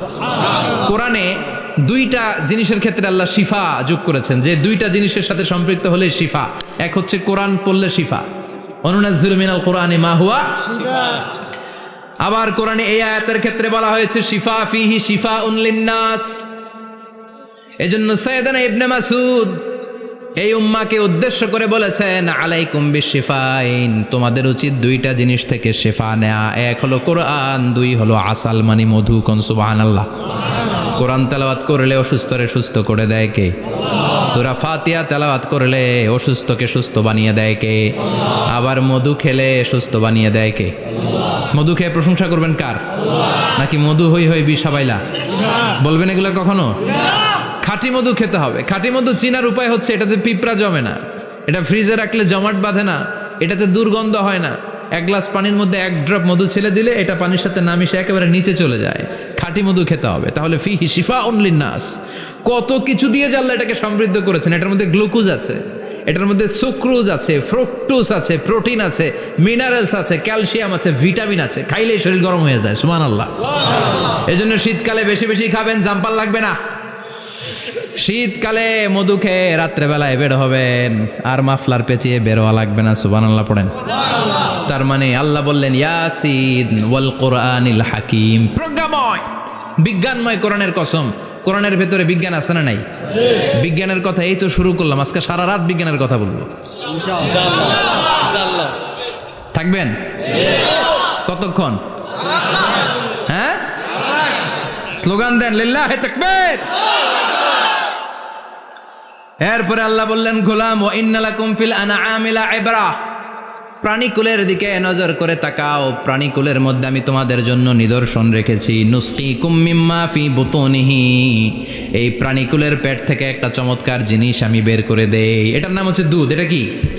দেখেন, একই আয়াতের মধ্যে আল্লাহ মধুর কথাও বললেন, আবার দুধের কথাও বললেন। দুধটা কিভাবে হয়, উৎপন্ন হয়, মধু কেমনে হয়, ইঞ্চি ইঞ্চি কথা এই কোরআনের ভেতরে তুলে ধরলেন কে? আল্লাহ বললেন, মিমবাইনি ফারসিউ ওয়াদামিল লাবানা, গোবর আর রক্তের মাঝখান দিয়ে আমি দুধ বের করি। সুবহানাল্লাহ পড়েন। আমরা যাই এই গাভীর ওলান টানা শুরু করি সকালবেলা বিসমিল্লাহ বলে, কিন্তু কেমনে যেটা আসে ওইদিকে নজর নাই। ডাকাত বিসমিল্লাহ বলে শুরু করে না, দুধ খাই আলহামদুলিল্লাহ পড়েন, আছে না নাই? আল্লাহ বলেন মেকানিজমটা শোনো, কেমনে আমি খাওয়াই। আল্লাহ বললেন, মিমবাইনি ফারসিউ ওয়াদামিল লাবানা, গোবর আর রক্তের মাঝখান দিয়ে আমি দুধ বের করে দেই। সুবহানাল্লাহ। গরু যে ঘাস খায়, এই ঘাস থেকে রক্ত হয় আর গরুর গোবর হয়। পেটের একদিকে থাকে গোবর, আরেক দিকে থাকে রক্ত। রক্তও দুর্গন্ধ, গোবরও দুর্গন্ধ। রক্তও নাপাক, গোবরও নাপাক। এই দুই নাপাক আর দুর্গন্ধের মাঝখান দিয়ে সুগন্ধযুক্ত দুধ বের করে দেয় কে? আল্লাহ বললেন, মিমবাইনি ফারসিউ ওয়াদামিল লাবানা, গরু যে খাবারগুলো খায়, ওই খাবারের এক পাশ দিয়ে গোবর হয়ে যায় আর এক পাশ দিয়ে রক্ত হয়ে যায়, মাঝখান দিয়ে দুধ বের করে দেয় কে? What a amazing mechanism of discharging milk from animals body. What a amazing mechanism. একদিক দিয়ে গোবর দুর্গন্ধ, আরেক দিক দিয়ে এই ঘাস খাওয়ার কারণে রক্ত হয়, মাঝখান দিয়ে দুধ বের হয়ে যায়। সুবহানাল্লাহ। আবার বাছুর ছাড়া দুধ পাওয়া যায় না। গাভী আছে কার কার? হাত তোলেন তো। বাছুর ছাড়া দুধ পাওয়া যায়? শুধু গাভী, বাছুর নাই, দুধ আসবে? আবার এই যে বিশাল বড় ওলান 20 কেজি দুধ দেয় প্রতিদিন, এই ওলান কাটলে দুধ পাওয়া যায়? এক ফোঁটা দুধও ওলানটা কেটে টুকরা টুকরা করলে আপনি পাবেন না। এটা আলাদা মেকানিজম, এটা ভিতর থেকে একটা নির্যাস। বাছুর নিয়ে 2টা ঢু মারবেন, ওই নির্যাস দিয়ে দুধ বেরোতে থাকবে, গোবর আর রক্তের মাঝখান দিয়ে চিৎকার করে পড়েন আল্লাহু আকবার। এজন্য বিশ্বনবী বলতেন বেশি বেশি দুধ খাও। দুধ হলো সুষম খাদ্য। পৃথিবীতে আবিষ্কৃত যত খাবার আছে, দুধের চাইতে ভালো খাবার আছে নাকি? কথা কন। মানুষ পানি খেয়ে 3-4 দিন বাঁচে জানেন, আর পানির মধ্যে লবণ দিলে 7-8 দিন বাঁচতে পারবেন। আর দুধ পাইলে আজীবন বাঁচবেন আপনি। দুধ খেয়ে যদি হজম করতে পারেন, দুধ খেয়ে হজম করতে পারলে আজীবন বেঁচে যাবেন। সুষম খাদ্য। বিশ্বনবী যে রাতে মেরাজে যাবেন, সিদরাতুল মুনতাহা পার হওয়ার পরে বিশ্বনবীর পরীক্ষা শুরু হলো। বিশ্বনবীকে বুখারীর বর্ণনা 3টা গ্লাস দেয়া হলো। কাদাহ ফিহি লাবান, এক গ্লাসের মধ্যে দুধ ছিল। ওয়া কাদাহ ফিহি আসাল, আরেক গ্লাসের মধ্যে ছিল মধু, আরেক গ্লাসের মধ্যে ছিল মদ। কাদাহুন ফিহি খামার। বিশ্বনবীকে 3টা গ্লাস দিয়ে বলা হলো নবী চুজ করেন কোনটা নেবেন। এক গ্লাসে মধু, আরেক গ্লাসে দুধ, আরেক গ্লাসের মধ্যে বিশ্বনবীকে দেয়া হলো মদ। বিশ্বনবী বললেন যে এই গ্লাসের ভেতরে দুধ আছে, আমি ওই পেয়ালাটা নিলাম। সাইয়েদনা জিব্রাইল বললেন ইয়া রাসূলুল্লাহ আখাস্তাল ফিতরা, আপনি যেমন নিছেন তেমন। সুবহানাল্লাহ কইবেন না? বিশ্বনবী দুধ খেতে পছন্দ করতেন। আর বিশ্বনবী বলতেন আলাইকুম বি আলবানিল বাকার, বেশি বেশি গরুর দুধ খাবা। ফাইন্নাহা তুরাম্মু মিনাল আশজার, কেননা এটা সবুজ লতা পাতা ঘাস পাতার নির্যাস। গরু কি খায়? ঘাস খায় না? এই ঘাসের নির্যাস হচ্ছে দুধ। বিশ্বনবী বলতেন বেশি বেশি দুধ খাবা। ফিহি শিফা, এর মধ্যে শিফা আছে। ফি লাবানিহা শিফা ও লুহমিহা দা, গরুর দুধে আছে শিফা, গরুর গোশতের মধ্যে আছে রোগ। সুবহানাল্লাহ কোন। কত বড় ফিলোসোফার বিশ্বনবী। বিশ্বনবী বলে গিয়েছেন গরুর দুধ বেশি খাও, কিন্তু গোশ বেশি খাইও না। আর আমরা গরুর গোশ পাইলে কোপায় ফেলাই। সাদা ভাত আর ঝাল গরুর মাংস যদি হয়, ওই যে অনেকের জিহ্বায় পানি চলে আসছে। সুবহানাল্লাহ কইবেন না? বিশ্বনবী বলতেন দুধ খাও, গোশ খাইও কম। গরুর গোশত কম খাবা, গরুর দুধ বেশি খাবা। সুস্থ রাখবে কে? আল্লাহ। আবার বিশ্বনবী মায়েদেরকে বলেছেন ও মায়েরা, সন্তান হওয়ার পরে 2 বছর দুধ খাওয়াবা। আল্লাহু আকবার। ওয়াল ওয়ালিদাতু ইউরদি'না আওলাদাহুন্না হাওলাইনি কামিলাইনি লিমান আরাদা আন ইউতিম্মার রাদা'a। সন্তান যারা পেয়েছো মায়েরা, বোনেরা, 2 বছর দুধ খাওয়া সন্তানদের সুস্থ রাখবে কে? আল্লাহ। বাচ্চা ডেলিভারির পরপরই আল্লাহ তাআলা মায়ের বুকে একটা দুধ দেয়, এটাকে বলে শাল দুধ। এটা হচ্ছে বাচ্চার জীবনের প্রথম প্রাকৃতিক টিকা। সুবহানাল্লাহ কয় না? এটা বেবির জীবনে ন্যাচারাল প্রাকৃতিক টিকা, প্রতিষেধক আল্লাহ দিয়ে দিয়েছে। আপনার বাচ্চাকে টিকা দিন, স্লোগান আছে না? 5টা-7টা টিকা দেওয়া লাগে। প্রথম টিকাটা আল্লাহ নিজেই ফ্রি দিয়ে দিছে। এটা শাল দুধের ভেতরে পাওয়া যায়। এজন্য বাচ্চাকে শাল দুধ খাওয়াতে হবে। তার ব্রেনের গ্রোথ হবে, সে শক্তিশালী হবে, সে দেশপ্রেমিক হবে, সে আল্লাহওয়ালা হবে। চিল্লা এখন ঠিক কিনা? যে মায়েরা বাচ্চারে দুধ খাওয়ায়, ওই বাচ্চারা মায়েরে ভালোবাসে বেশি। আর যেই মাগুলো বাচ্চারে দুধ না খাওয়ায় আর ডানু খাওয়ায়, আর কি কি আছে? হরলিক্স আর সিরালেক, কমপ্লেট। যারা এগুলো খাওয়াবে ডানু খাওয়াবে, যারা ল্যাকটোজেন খাওয়ায়, যারা বুকের দুধ খাওয়াতে চায় না কোনো কারণ ছাড়া, 2 বছর বাচ্চারে দুধ দিতে চায় না, এই বাচ্চাগুলো বড় হলে ওই মারে বৃদ্ধাশ্রমে দিয়ে আসবে। কথা কন, কথা কন। এজন্য মায়েরা, বোনেরা, সন্তান হলেই তাকে বুকের দুধ দিয়ে আল্লাহর পক্ষ থেকে যে টিকাটা, এই টিকাটা পেটের ভেতরে ঢুকায় দিতে হবে। চিল্লা এখন ঠিক কিনা? এটা হচ্ছে ন্যাচারাল টিকা। এজন্য আল্লাহ বললেন ইয়াসিন ওয়াল কোরআনিল হাকিম। ইয়াসিন, বিজ্ঞানময় কোরআনের শপথ। কোরআনের মধ্যে বিজ্ঞান আছে না নাই? অভাব নাই। কয়টা শুনবেন? আল্লাহ কসমোলজির কথা বলেছে, অ্যাস্ট্রোলজি কথা। কসমোলজি হচ্ছে সৃষ্টি তত্ত্ব। কসমোলজি কি?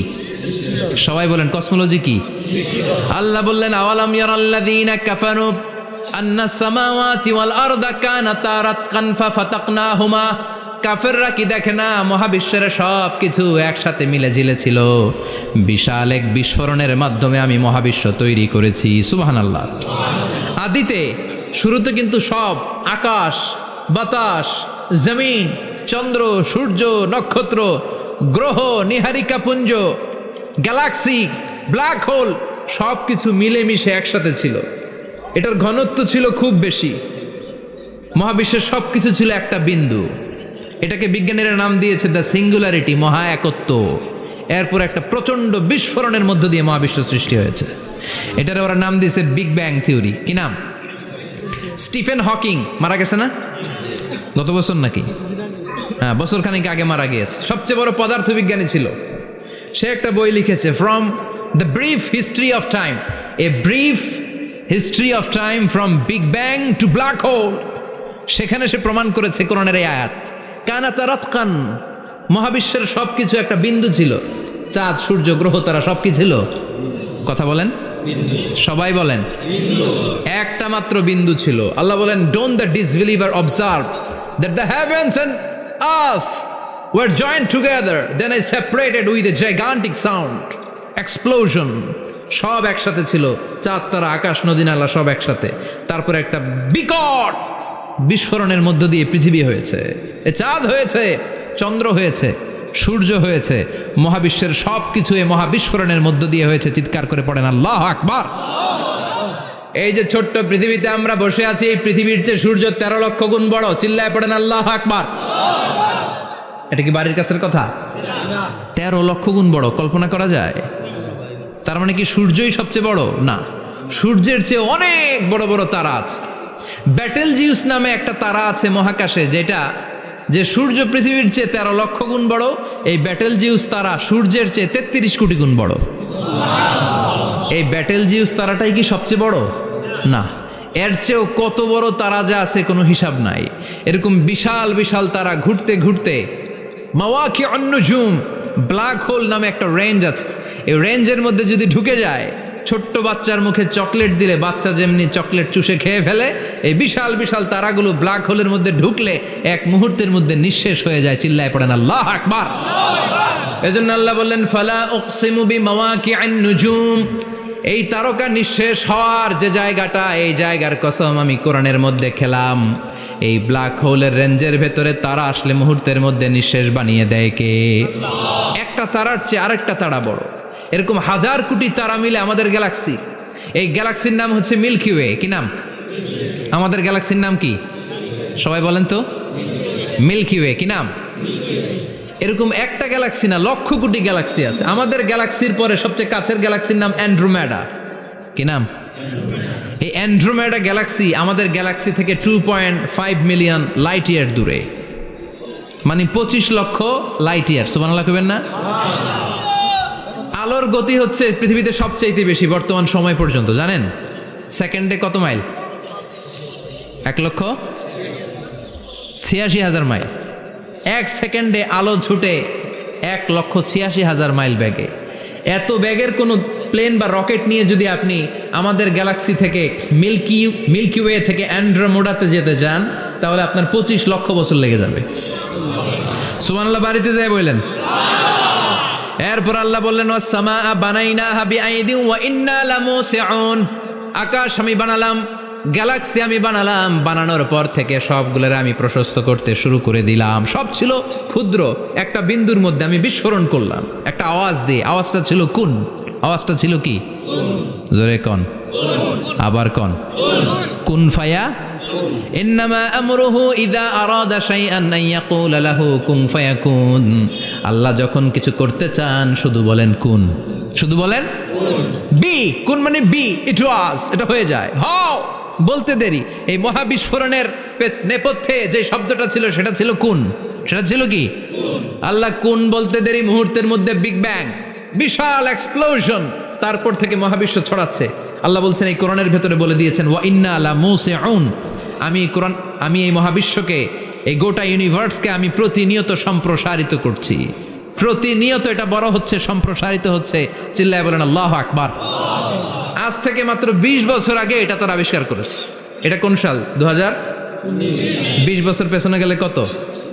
1998, তাই না? এই 1998 সালে তারা আবিষ্কার করেছে সুপারনোভা কসমোলজি প্রজেক্ট। এই সুপারনোভা কসমোলজি প্রজেক্টে তারা এই সিদ্ধান্তে এসেছে যে মহাবিশ্ব কোন নামক এক বিস্ফোরণের পর থেকে যে সম্প্রসারিত হচ্ছে, আজ পর্যন্ত এটা শুধু বাড়ছে আর বাড়ছে, অ্যাক্সেলারেটিং হচ্ছে, এক্সপান্ডিং হচ্ছে, এটা কমছে না, কিয়ামত পর্যন্ত এটা বাড়তেই থাকবে। চিৎকার করে পড়েন আল্লাহু আকবার। এজন্য আল্লাহ বললেন ইয়াসিন ওয়াল কোরআনিল হাকিম, বিজ্ঞানময় প্রজ্ঞাময় কোরআনের শপথ। এই কোরআনের ভেতরে আমি কসমোলজির কথা বলেছি, অ্যাস্ট্রোলজির কথা বলেছি, জিওলজির কথা বলেছি, ফিজিক্সের কথাও বলেছি। সুবহানাল্লাহ। ফিজিক্স মানে কি? পদার্থ। পদার্থের সবচেয়ে বড় উপাদান হচ্ছে লোহা। লোহার কথা কিন্তু কোরআনে নাই। আছে? কই আছে? হ্যাঁ, সূরাতুল হাদিদ, লোহার নামে একটা সূরা দিয়েছে আল্লাহ কোরআনে। সুবহানাল্লাহ পড়বেন না? সূরার নাম সূরাতুল হাদিদ। সূরার নাম কি? চিল্লায় বলেন সূরার নাম সূরাতুল হাদিদ। হাদিদ মানে লোহা।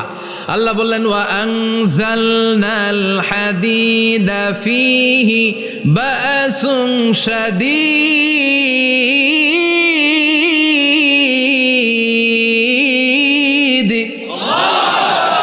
ওয়া আনজালনাল হাদিদ ফীহি বাসুন শাদীদ, আমি লোহা নাজিল করলাম আর লোহার ভেতরে আমি ভয়ঙ্কর শক্তি ঢুকাইয়া দিলাম। সুবহানাল্লাহ। ফিহি মানাফিউ লিন্নাস, লোহার ভেতরে মানুষের জন্য অনেক কল্যাণ আছে। সুবহানাল্লাহ। লোহা ছাড়া পৃথিবীতে কিছু হয়? আংটি বানাতে লোহার দরকার আছে না নাই? ঘড়ি বানাতে, গাড়ি বানাতে, বাড়ি বানাতে, মোবাইল বানাতে, হেলিকপ্টার, প্লেন, রকেট, মাইকের স্ট্যান্ড। সুবহানাল্লাহ কোন? এমন কোন জিনিস নাই যেটার মধ্যে লোহা লাগে না। এজন্য আল্লাহ বললেন এই লোহার নামে আমি একটা সূরা ডেডিকেট করলাম, ওয়া আনজালনাল হাদিদ ফিহি বাসুন শাদীদ। আমি লোহাকে নাজিল করেছি। আল্লাহ বলেছেন, খেয়াল করে শব্দটা শুনেন, ওয়া আনজালনাল হাদিদ, আমি লোহাকে উপর থেকে নাজিল করেছি। কি করেছি? কথা বলেন। তার মানে লোহা পৃথিবীতে ছিল না, নাজিল করছে কে? লোহা পৃথিবীতে ছিল? পৃথিবীতে ছিল? পৃথিবীতে থাকলে নাজিল করবেন কেন? এই যে কোরআনটা পৃথিবীতে আগে ছিল, নাজিল করছে কে? কোন ফেরেশতাকে দিয়ে? সাইয়েদনা জিবরাইল। কোন নবীর উপর? বিশ্বনবী মুহাম্মদুর রাসূলুল্লাহ। আল্লাহু আকবার। তার মানে ওহি পৃথিবীতে ছিল না, আল্লাহ উপর থেকে নাজিল করেছেন। নুজুল মানে উপর থেকে নিচের দিকে আসা। এই নুজুল শব্দ ব্যবহার করে আল্লাহ বললেন ওয়া আনজালনাল হাদিদ, লোহাকে আমি নাজিল করেছি। তার মানে লোহা পৃথিবীর উপাদান নয়, লোহা এসেছে উপর থেকে। কোন সুবহানাল্লাহ। বিজ্ঞানীরা, পদার্থবিদ যারা গবেষণা করে এটাই পেয়েছেন, লোহা আসলে পৃথিবীর না। লোহা পৃথিবীতে উৎপাদন করা হয় নাই। লোহার যে মলিকিউল, অণু আছে, লোহার একটা অণু তৈরি করার মতো ক্ষমতা পৃথিবীর নাই। ইভেন এই সৌরজগতের কোনো কিছুর নাই। সূর্যের তাপেও লোহা তৈরি হতে পারে? লোহার ছোট্ট একটা অণু তৈরি করতে কমপক্ষে 1 কোটি ডিগ্রি সেলসিয়াস তাপের প্রয়োজন হয়। তার মানে এটা পৃথিবীর কোনো উপাদান নয়, এটা আনজালনাল হাদিদ। আল্লাহ বলেন মহাবিস্ফোরণের কারণে গলিত অন্য কোনো তারার ভেতর থেকে লোহার উপাদান আমি পৃথিবীর ভেতরে এনে ঢুকিয়ে দিয়েছি। তার মানে পদার্থের কথা কোরআনে আছে না নাই? সুবহানাল্লাহ কইবেন না? এরপরে বায়োলজির কথা আছে না নাই? বায়োলজিক্যাল অ্যাসপেক্ট অফ মাউন্টেন্স, কেমন করে পাহাড়ি রেঞ্জ তৈরি হলো, আছে না নাই? ওয়াজআলনাল জিবালা আওতাদা, পাহাড়কে আমি পেরেক মেরে দিয়েছি। অমিয়া কাঠের ভেতরে যখন পেরেক মারেন, পেরেকের বেশিরভাগ অংশ কাঠের ভেতরে ঢুকে যায়, উপরে দেখা যায় সামান্য, ঠিক কিনা? তো লোহা যদি আল্লাহ পেরেক মারেন, উপরে যা দেখা যায় এটা সামান্য, আসল পাহাড় তো মাটির নিচে। সুবহানাল্লাহ কইবেন না? আসল পাহাড় কোথায়? পেরেক যদি কাঠের মধ্যে ঢুকিয়ে দেন, পুরো পেরেকটা কাঠে ঢুকে যায় না, উপরে দেখা যায় কদ্দুর? সামান্য। পাহাড়ের যা আপনি দেখেন এটা তো পেরেকের মাথা, পুরো পাহাড়টা আল্লাহ জামিনের ভেতরে গেড়ে দিয়েছেন। চিল্লায় পড়েন আল্লাহু আকবার। আবার আল্লাহ বললেন অমিনাল জিবালি জুদাদুম বিদু ওয়া হুমরুম মুখতালিফুন আলওয়ানু, আছে না নাই? ওয়া গারাবিবু সুদ, আল্লাহ বলেন নানা রঙের পাহাড় পর্বত মহাবিশ্বে আমি তৈরি করেছি। কোন পাহাড় হচ্ছে রক্তিম বর্ণের, কোন পাহাড়কে বানিয়েছি আমি কৃষ্ণ বর্ণের, কোন পাহাড়কে বানিয়েছি আমি শুভ্র বর্ণের, কোন পাহাড়ের রং কালো, কোনটা সাদা, কোনটা নীল, আছে না নাই? মহাবিশ্ব যখন তৈরি হয়েছে, পৃথিবীর মধ্যে 7টা টেকটনিক প্লেট তৈরি হয়েছে। 7 tectonic plates create the mountain range on earth. পৃথিবীতে এই পাহাড় তৈরির কারণ হচ্ছে 7টা প্লেট, এগুলোরে 7 টেকটনিক প্লেট বলে। এই প্লেটগুলোর কারণে পৃথিবীতে এই রং বেরঙের পাহাড় তৈরি হয়েছে। কত রঙের যে পাহাড় আছে। আরব বিশ্বে পাথরের পাহাড়, বাংলাদেশে মাটির পাহাড়, ব্রুনাই, সিঙ্গাপুর, ইন্দোনেশিয়াতে যদি যান আরেক ধরনের পাহাড়। চায়নার একটা শহর আছে গানজু সিটি, কি নাম? এই গানজু সিটিতে একটা পাহাড় আছে রেইনবো মাউন্টেন। ওখানে 7 রঙের পাহাড় পাওয়া যায় এক জায়গায়। সুবহানাল্লাহ কইবেন না? রেইনবো মানে কি? রংধনু। রংধনুর কয় রং? কথা কন।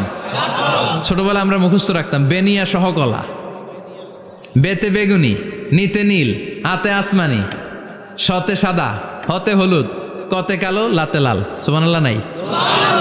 মনে রাখার কি অসাধারণ পদ্ধতি।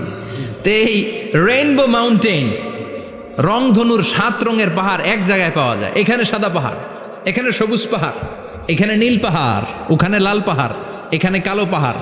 এই চায়নার গানজু সিটিতে আল্লাহ তাআলা 7 রঙের পাহাড় এক জায়গায় রেখেছেন। চিৎকার করে বলেন আল্লাহু আকবার। তার মানে বায়োলজির কথাও কোরআনের ভেতরে আছে না নাই? এরপর আল্লাহ বললেন কেমন করে আকাশ থেকে আমি পানি নাজিল করে, এটাও কোরআনে আছে না নাই? আমরা ছোটবেলা পড়েছি ওয়াটার সাইকেল, হাইড্রোলজিক্যাল সাইকেল। কেমন করে সূর্যের তীব্র তাপ সাগর থেকে পানিকে জলীয় বাষ্প করে উপসে নেয়, উপরে নিয়ে সেটাকে পুঞ্জীভূত করে দেয়, ঘনীভূত করে দেয়, মেঘ হয়ে যায়, সেখান থেকে ঝিরিঝিরি ঝিরিঝিরি বৃষ্টি পড়ে, আছে না নাই? আর ওই বৃষ্টির গান আমরা গাই, এই বৃষ্টি ভেজা রাতে তুমি চলে যেও না। ওই বৃষ্টি পেয়ে আল্লাহর কাছে দোয়া করে না? বিশ্বনবী বলেন রহমতের বৃষ্টির নিচে দাঁড়িয়ে কেউ যদি হাত তুলে দোয়া করে, ওই দোয়া কবুল করে কে? আল্লাহ।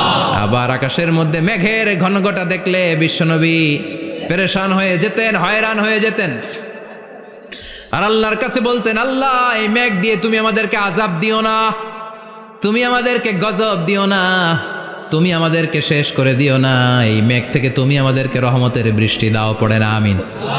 বৃষ্টি দেখলে বিষ্ণু বলতেন আল্লাহুম্মা সাইয়িবান নাফিআ, ইয়া গাউসু আগিসনা গাউসান মুগীসান মারিআন মারিআন নাফিআন গায়রা দার আজিলান গায়রা আজিল। হে আল্লাহ এই বৃষ্টি থেকে তুমি ঠান্ডা রহমতের পানি দাও। কি দাও?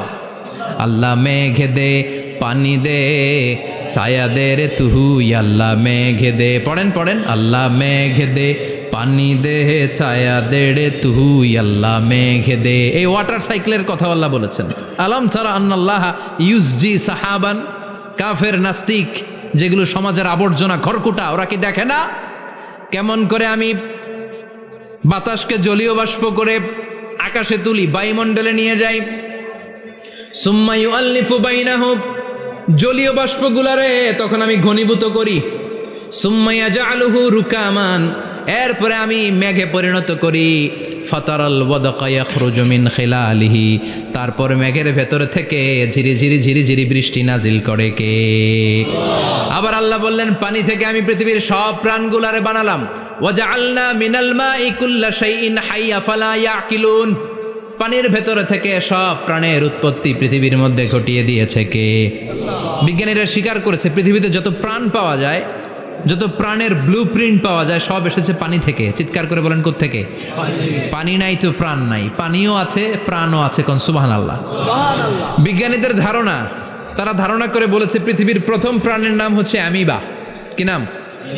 ওরা বলেছে এটা এককোষী জীব, it's a very small unicellular organism found ever in the world. পৃথিবীতে পাওয়া প্রথম এককোষী প্রাণীর নাম হচ্ছে অ্যামিবা। এটা এসেছে শৈবালের মতো, এরপরে জুপ্লাংটন, ফাইটোপ্লাংটন, ব্যাকটেরিও প্লাংটন, একটার পর একটা স্পিসিজ প্রজাতি পৃথিবীতে ডেভেলপ করেছে। কোন সুবহানাল্লাহ। এই পানির কথা কোরআনের ভেতরে বলে দিল কে? এই জন্য আল্লাহ বললেন ওয়াল কোরআনিল হাকিম, বিজ্ঞানময় কোরআনের শপথ। এই কোরআনটা বিজ্ঞানের ঠাসা, এই কোরআন আশ্চর্যের শেষ নাই, এই কোরআন কোনোদিন পুরাতন হয় না। এই কোরআনের ভেতরে আল্লাহ দিয়েছেন হেদায়েতের মশাল, আর কোরআনটাকে বানিয়েছেন বিজ্ঞানের সুউচ্চ মিনার। জোরে কোন সুবহানাল্লাহ। তার মানে কোরআনে আমরা কি পেলাম?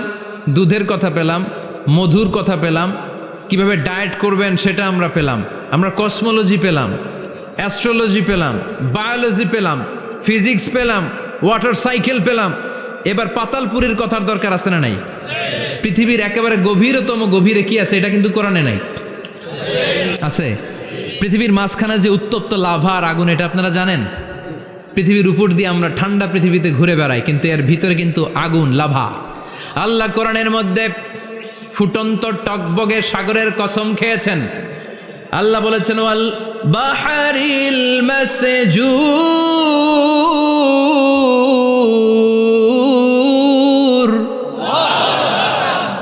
কোরআনের ভেতরে ফুটন্ত টকবগে সাগরের পানির কসম খেলাম, পড়েন সুবহানাল্লাহ।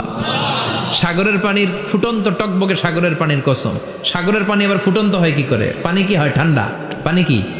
কথা বলেন। আল্লাহ পৃথিবীর ভেতরকার কথা চিন্তা করে বলেছেন ওয়াল বাহরিল মাসজুর। ইউনাইটেড স্টেটস অফ আমেরিকার নেভাল একাডেমির সায়েন্টিস্টরা এই আয়াতের উপর রিসার্চ করেছে যে সাগরের ভেতরে আবার এই ঠান্ডা পানির ভেতরে আবার উত্তপ্ত আগুনের লাভা আসলো কোত্থেকে। রিসার্চ করার জন্য তারা সাগরের ভেতরে পাইপ ঢুকিয়েছে। পাইপ ঢুকাতে ঢুকাতে অনেকগুলো লেয়ার তারা পার করেছে। রূপান্তর শিলার স্তর, পাললিক শিলার স্তর, আগ্নেয়গিরির শিলার স্তর, মার্বেল পাথরের অনেকগুলো শিলার স্তর পেরিয়ে যাওয়ার পরে তারা পাইপ ঢুকানোর পরে দেখতে পেয়েছে পাইপগুলো গলে যায়। পাইপগুলো কি হয়? তার মানে ভিতরে কি আছে? গত কয়েক মাস আগে জাপানে কিছু জিওলজিস্ট, ভূতত্ত্ববিদ, তারা গবেষণা করে পৃথিবীর এক মাথা থেকে আরেক মাথায় যেতে চাচ্ছে, মানে প্রতিপাদ স্থান। বাংলাদেশের এখান থেকে ছিদ্র করলে আপনি দক্ষিণ আমেরিকার চিলির সান্টিয়াগোতে যেয়ে উঠবেন। কথা বুঝতে পেরেছেন? তার মানে বাংলাদেশের প্রতিপাদ স্থান হচ্ছে দক্ষিণ সাউথ আমেরিকার চিলির সান্টিয়াগো। আবার ইন্ডিয়া থেকে ছিদ্র করতে করতে পৃথিবীর আরেক মাথা দিয়ে উঠবেন। সুবহানাল্লাহ বলেন। এটা তারা শুরু করেছে কিন্তু এখনও সফল হয় নাই। ইউএসের নেভাল একাডেমির সায়েন্টিস্টরা পাইপ ঢুকাতে ঢুকাতে দেখে একটা পর্যায় শেষে পাইপ আর ঢুকানো যায় না। পাইপগুলো পৃথিবীর ভেতরে যেতে যেতে গলে গলে পানি হয়ে যায়। সুবহানাল্লাহ কইবেন না? এই রিসার্চ প্রজেক্টের যিনি চিফ, উনি বললেন bring the water proof pipe from America. America থেকে ওয়াটার প্রুফ পাইপ নিয়ে আস। আমার এমন পাইপ লাগবে গবেষণা করার জন্য যে পাইপ আগুনে জ্বলে না। ওয়াটার প্রুফের মধ্যে আগুন লাগালে আগুন ধরবে? বুলেট প্রুফে বুলেট মারলে বুলেট ঢুকবে? মাননীয় প্রধানমন্ত্রী শেখ হাসিনা যে গাড়িতে করে চড়ে, এটা বুলেট প্রুফ কার? গুলি মারলে ঢুকবে? আবার গুলি মারতে যায় না, 14 গোষ্ঠী উদ্ধার করে ছাড়বে আপনার, খবরদার। তো আমেরিকা থেকে ফায়ার প্রুফের পাইপ নিয়ে আসা হলো। নেভাল একাডেমির চিফ সায়েন্টিস্ট পাইপ ঢুকাতে আরম্ভ করলেন। ঢুকাতে ঢুকাতে পৃথিবীতে কিন্তু অনেকগুলো স্তর আছে। এই যে বালু মাটি, সব কিন্তু বালু মাটি নয়। আপনি খুঁড়তে খুঁড়তে পেয়ে যাবেন পাললিক শিলা, এরপরে রূপান্তরিত শিলা, এরপরে মার্বেল পাথরের শিলা, এরপরে শুরু হবে গরম আগ্নেয়গিরির শিলা। ওই শিলার ভেতরে এমন আগুন আল্লাহ রেখেছে, ওই নেভাল একাডেমির সায়েন্টিস্টরা ফায়ার প্রুফের পাইপ ঢুকাতে ঢুকাতে একটা লেভেল যাওয়ার পরে দেখে যে ফায়ার প্রুফের পাইপও গলে গলে মুহূর্তে পানি হয়ে যায়। তার মানে ভেতরে এমন আগুন আল্লাহ রেখেছে, ওই আগুনের তুলনায় পৃথিবীর আগুনের মতো নয়। ওই আগুনটাই জাহান্নামের আগুন। আবার বিজ্ঞানীরা গবেষণা করে ওই আগুনের মধ্যে মানুষের চিৎকার শুনেছে। এজন্য হাদিসে এসেছে আল্লাহর ওলিরা, মুমিন বান্দারা মারা গেলে তাদের রূহগুলো আকাশে চলে যায়, ইল্লিনে চলে যায়। আর কাফের মুশরিক আর নাস্তিকগুলো মারা গেলে তাদের আত্মাগুলো পৃথিবীর মাঝখানে সিজ্জিনে চলে যায়। ওই সিজ্জিনের ভেতরে আগুন আছে না নাই? চিল্লায় বলেন। তার মানে পাতালপুরীর কথাও আছে, সাগরের কথাও আছে, আকাশের কথাও আছে। কেমন করে দুনিয়াতে আমরা আসলাম সেটাও আছে। এমব্রয়োলজি, ভ্রূণতত্ত্বের কথা কোরআনে আছে না নাই? পৃথিবীতে আল্লাহ কয়েক সিস্টেমে মানুষ বানালেন। সৈয়দনা আদমকে বানালেন, মাও নাই বাবাও নাই। সৈয়দনা আদম আলাইহিস সালামের বাবার নাম কি? মায়ের নাম কি? মাও নাই বাবাও নাই। আবার সৈয়দনা ঈসা আলাইহিস সালামকে আল্লাহ তৈরি করলেন, শুধু মা আছে বাবা নাই। আবার আমাদের সবাইকে আল্লাহ বানালেন, মাও আছে বাবাও আছে, ঠিক কিনা? এরপরে ছোট্ট এক ফোঁটা নাপাক থেকে আল্লাহ আমাদেরকে বানালেন। এই এক ফোঁটা বীর্যের মধ্যে যে প্রাণ আছে, এটা দুজন বিজ্ঞানী আবিষ্কার করেছে। লিয়েন হুক মাইক্রোস্কোপ যন্ত্র দিয়ে তারা বীর্যের মধ্যে, স্পার্ম ড্রপের মধ্যে গবেষণা করে পেয়েছে যে ওখানে কি যেন নড়ে। ওই এক ফোঁটা ড্রপের মধ্যে কি যেন নড়ে। সেখান থেকে ওরা আবিষ্কার করেছে এই স্পার্মের ভেতরে, শুক্রাণুর ভেতরে প্রাণের অস্তিত্ব আছে। এক ফোঁটা স্পার্মে, এক ফোঁটা বীর্যের মধ্যে 20 কোটি যদি শুক্রাণু না থাকে, ওই স্পার্ম থেকে আল্লাহ বেবি দেয় না, সন্তান দেয় না। সুবহানাল্লাহ কোন? এজন্য আল্লাহ বললেন হাল আতা আলাল ইনসানি হিনুম মিনাদ দাহরি লাম ইয়াকুন শাইআম মাযকুরা। ও মানুষ, কেন এত অহংকার করো? নজর করে তোমার জীবনের শুরুটার দিকে একটু তাকাও। কি ঝিলা তুমি? এক ফোঁটা নাপাক পানি, একটা স্পার্ম ড্রপ থেকে এসেছো। ইয়াখরুজু মিন বাইনি সুলবি ওয়াত তারায়েব। বাবার পৃষ্ঠদেশ থেকে মায়ের গর্ভদেশের মধ্যে তোমাকে নিয়ে গেল কে? সেখান থেকে ফি যুলুমাতিন সালাস, 3টা প্যাকেট দিয়ে মায়ের পেটের মধ্যে তোমাকে প্রিজার্ভ করলো কে? আল্লাহ প্রত্যেকটা স্টেজ কোরআনে বলে দিয়েছেন। ফি যুলুমাতিন সালাস, 3টা অন্ধকার প্রকোষ্ঠে আল্লাহ আমাদেরকে প্রিজার্ভ করেছেন। মায়ের ফুলের একটা প্যাকেট, মায়ের জরায়ুর একটা প্যাকেট, আবার মায়ের পেটের একটা প্যাকেট। ওই প্যাকেটের ভিতরে পৃথিবীর কোনো কবিরাজের কবিরাজি কাজে লাগছে? ডাক্তারের ডাক্তারি? কোন কবিরাজ আম করে খাওয়াইছে? চিল্লায় বলেন তিনি কে? এরপর আল্লাহ বললেন ফি যুলুমাতিন সালাস, ওইটা অন্ধকার ছিল। যেই টেম্পারেচারে রাখলে তুমি সুস্থ থাকবা, যেই টেম্পারেচারে রাখলে তুমি আস্তে আস্তে বড় হতে পারবা, সেখানে আমি রাখলাম। সেখান থেকে আমরা হয়ে গেলাম জিমেট, সেখান থেকে জাইগট, তারপরে ইমব্রয়ো, তারপরে ফেইটাস, ল্যাটার স্টেজ। প্রথমে ছিলাম ইনিশিয়াল স্টেজ, তারপরে ল্যাটার স্টেজ, আমরা বড় হতে লাগলাম। আল্লাহ আমাদেরকে হার্ট দিলেন, সিস্টনিক ডায়াস্টনিক, অলিন্দ নিলয় শুরু হয়ে গেল। রুহুর ফুৎকার আমাদের হৃদয়ে ভরে দিল কে? আল্লাহ আমাদেরকে স্কেলিটন দিলেন, কঙ্কাল, স্পাইনাল কর্ড দিলেন, আমাদের স্কাল দিলেন, মাথার খুলি দিলেন, লাঞ্চ দিলেন, ফুসফুস দিলেন, গল ব্লাডার দিলেন। যেখানে যেটা ঠিক যেমন ভাবে দেয়া দরকার মায়ের পেটে থাকতেই সেটা দিয়ে দিয়েছে কে? আল্লাহ। এরপর 8 মাস আমরা মায়ের পেটে মারে কষ্ট দিলাম। ওই মুহূর্তে আমার মা আমার জন্য যতটা কষ্ট করেছে পৃথিবীর কেউ ওই খবর রাখে না। জোরে কোন ঠিক কিনা?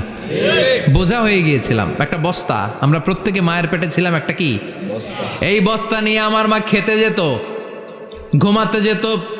এই বস্তাটা পেটে করে আমার মা রান্নাঘরে রান্না করত, একদিনও রান্না বন্ধ হয় নাই। এই বস্তাটা নিয়ে আমার মা টয়লেটে যেয়ে বসতে পারতো না। 8 মাস এরকম কষ্ট করেছে। এজন্য মায়ের মনে কষ্ট দিলে আল্লাহর আরশ কেঁপে যায়। মায়ের কাছ থেকে দোয়া নেওয়ার দরকার আছে না নাই? মায়ের মনে কষ্ট দিবেন? মায়ের সাথে বেয়াদবি করবা কেউ? মায়ের থেকে দোয়া নেওয়ার দরকার আছে না নাই? মা যার নাই সে জানে মা না থাকার কি জ্বালা। চিল্লা এখন ঠিক কিনা? যখন রাত্রি নিঝুম, এই চোখে ঘুম, একলা শূন্য ঘরে, তোমায় মনে পড়ে মাগো, তোমায় মনে পড়ে। যখন রাত্রি নিঝুম, এই চোখে ঘুম, একলা শূন্য ঘরে, তোমায় মনে পড়ে মাগো, তোমায় মনে পড়ে। ঠিক কিনা? এজন্য এই মায়ের জন্য দোয়া করার দরকার আছে না নাই? আল্লাহ বললেন 8 মাস 9 মাস মায়ের পেটের ভেতরে ছিলা, তারপরে দুনিয়ার বুকে তোমারে আনলো কে? ছোট্ট নাপাক ছিলাম, এই ছোট্ট এক ফোঁটা পানি থেকে আমাদেরকে বড় করছে কে? আল্লাহ। তার মানে এমব্রয়োলজি, ভ্রূণ তত্ত্বের কথা কোরআনের ভেতরে আছে না নাই? সে আল্লাহ বললেন ইয়াসিন ওয়াল কোরআনিল হাকিম ইন্নাকা লামিনাল মুরসালিন আলা সিরাতিম মুস্তাকিম। সুবহানাল্লাহ পড়েন। আল্লাহ বললেন ইয়াসিন, এরপরে বললেন আল কোরআনিল হাকিম, প্রজ্ঞাময় কোরআনের শপথ। বিশাল একটা শপথ কেটে আল্লাহ বললেন ইন্নাকা লামিনাল মুরসালিন আলা সিরাতিম মুস্তাকিম। ইন্নাকা লামিনাল মুরসালিন, অবশ্যই অবশ্যই নবী হে আপনি রাসূলদের অন্তর্ভুক্ত। চিল্লা এখন সুবহানাল্লাহ। তিনি যে রাসূল এটার সার্টিফিকেট এই আয়াতে দিয়েছে কে? এরপর আল্লাহ বললেন আলা সিরাতিম মুস্তাকিম, ও নবী আপনি সিরাতুল মুস্তাকিমের উপর আছেন। যেই দোয়াটা প্রতিটা নামাজের মধ্যে প্রতিদিন প্রত্যেক রাকাতে সূরা ফাতিহাতে আমরা পড়ি, ইহদিনাস সিরাতাল মুস্তাকিম। ও আল্লাহ, show us the right path, show us the correct path. আপনি আমাদেরকে সোজা পথ দেখান। আল্লাহ এখানে সার্টিফিকেট দিলেন, নবী গো, লক্ষাধিক পয়গম্বর যে আমি পেয়েছি তাদের শ্রেষ্ঠতম রাসূল করে আমি আপনাকে প্রেরণ করেছি, আর হেদায়েতের সুউচ্চ মশাল দিয়ে আমি আপনাকে সিরাতুল মুস্তাকিমের উপর রেখেছি। চিল্লায় পড়েন আল্লাহু আকবার। এই জন্য বিজ্ঞানময় কোরআনের সাথে নিজেদের সম্পর্ক বাড়ানোর দরকার আছে না নাই? কোরআন পড়লে দুনিয়া এবং আখিরাতে মর্যাদা বাড়ায় দিবে কে? কোরআনের আইন দিয়ে সমাজটারে সাজানোর দরকার আছে না নাই? কোরআন দিয়ে আমাদের সমাজটা সমৃদ্ধ হোক আমরা চাই কি চাই না?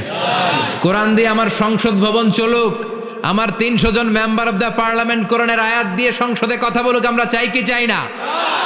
আমাদের মিলিটারিগুলো কোরআনের আওতায় চলুক, আমাদের দেশটা কোরআন দিয়ে চলুক। আমার লাল সবুজের পতাকা সংসদ ভবনের এক পাশে, আর কালেমার লা ইলাহা ইল্লাল্লাহর পতাকা আরেক পাশে পতপত করে উড়বে, আমরা চাই কি চাই না? সেজন্য কোরআনের সাথে আমাদের সম্পর্ক বাড়াতে হবে, নিজে কোরআন পড়তে হবে, কোরআন বুঝতে হবে, কোরআনের উপর আমল করতে হবে। রাজি আছেন তো? এটাই হচ্ছে সূরাতু ইয়াসিনের শিক্ষা। আল্লাহ আমাদের সবাইকে কথাগুলো বুঝার ও আমল করার তৌফিক দান করুক। আমরা পড়ি আমিন। আরো জোরে পড়েন আমিন। যতগুলো কথা বললাম কোরআন থেকে আলোকিত করার জন্য আল্লাহ তাআলা যে মেসেজগুলো আমাদেরকে কোরআনের ভেতরে দিয়েছে, এই মেসেজ থেকে আমরা যেন নিজেদেরকে, সমাজকে আলোকিত করতে পারি। আল্লাহ তুমি তৌফিক দাও। আরো জোরে পড়েন আমিন।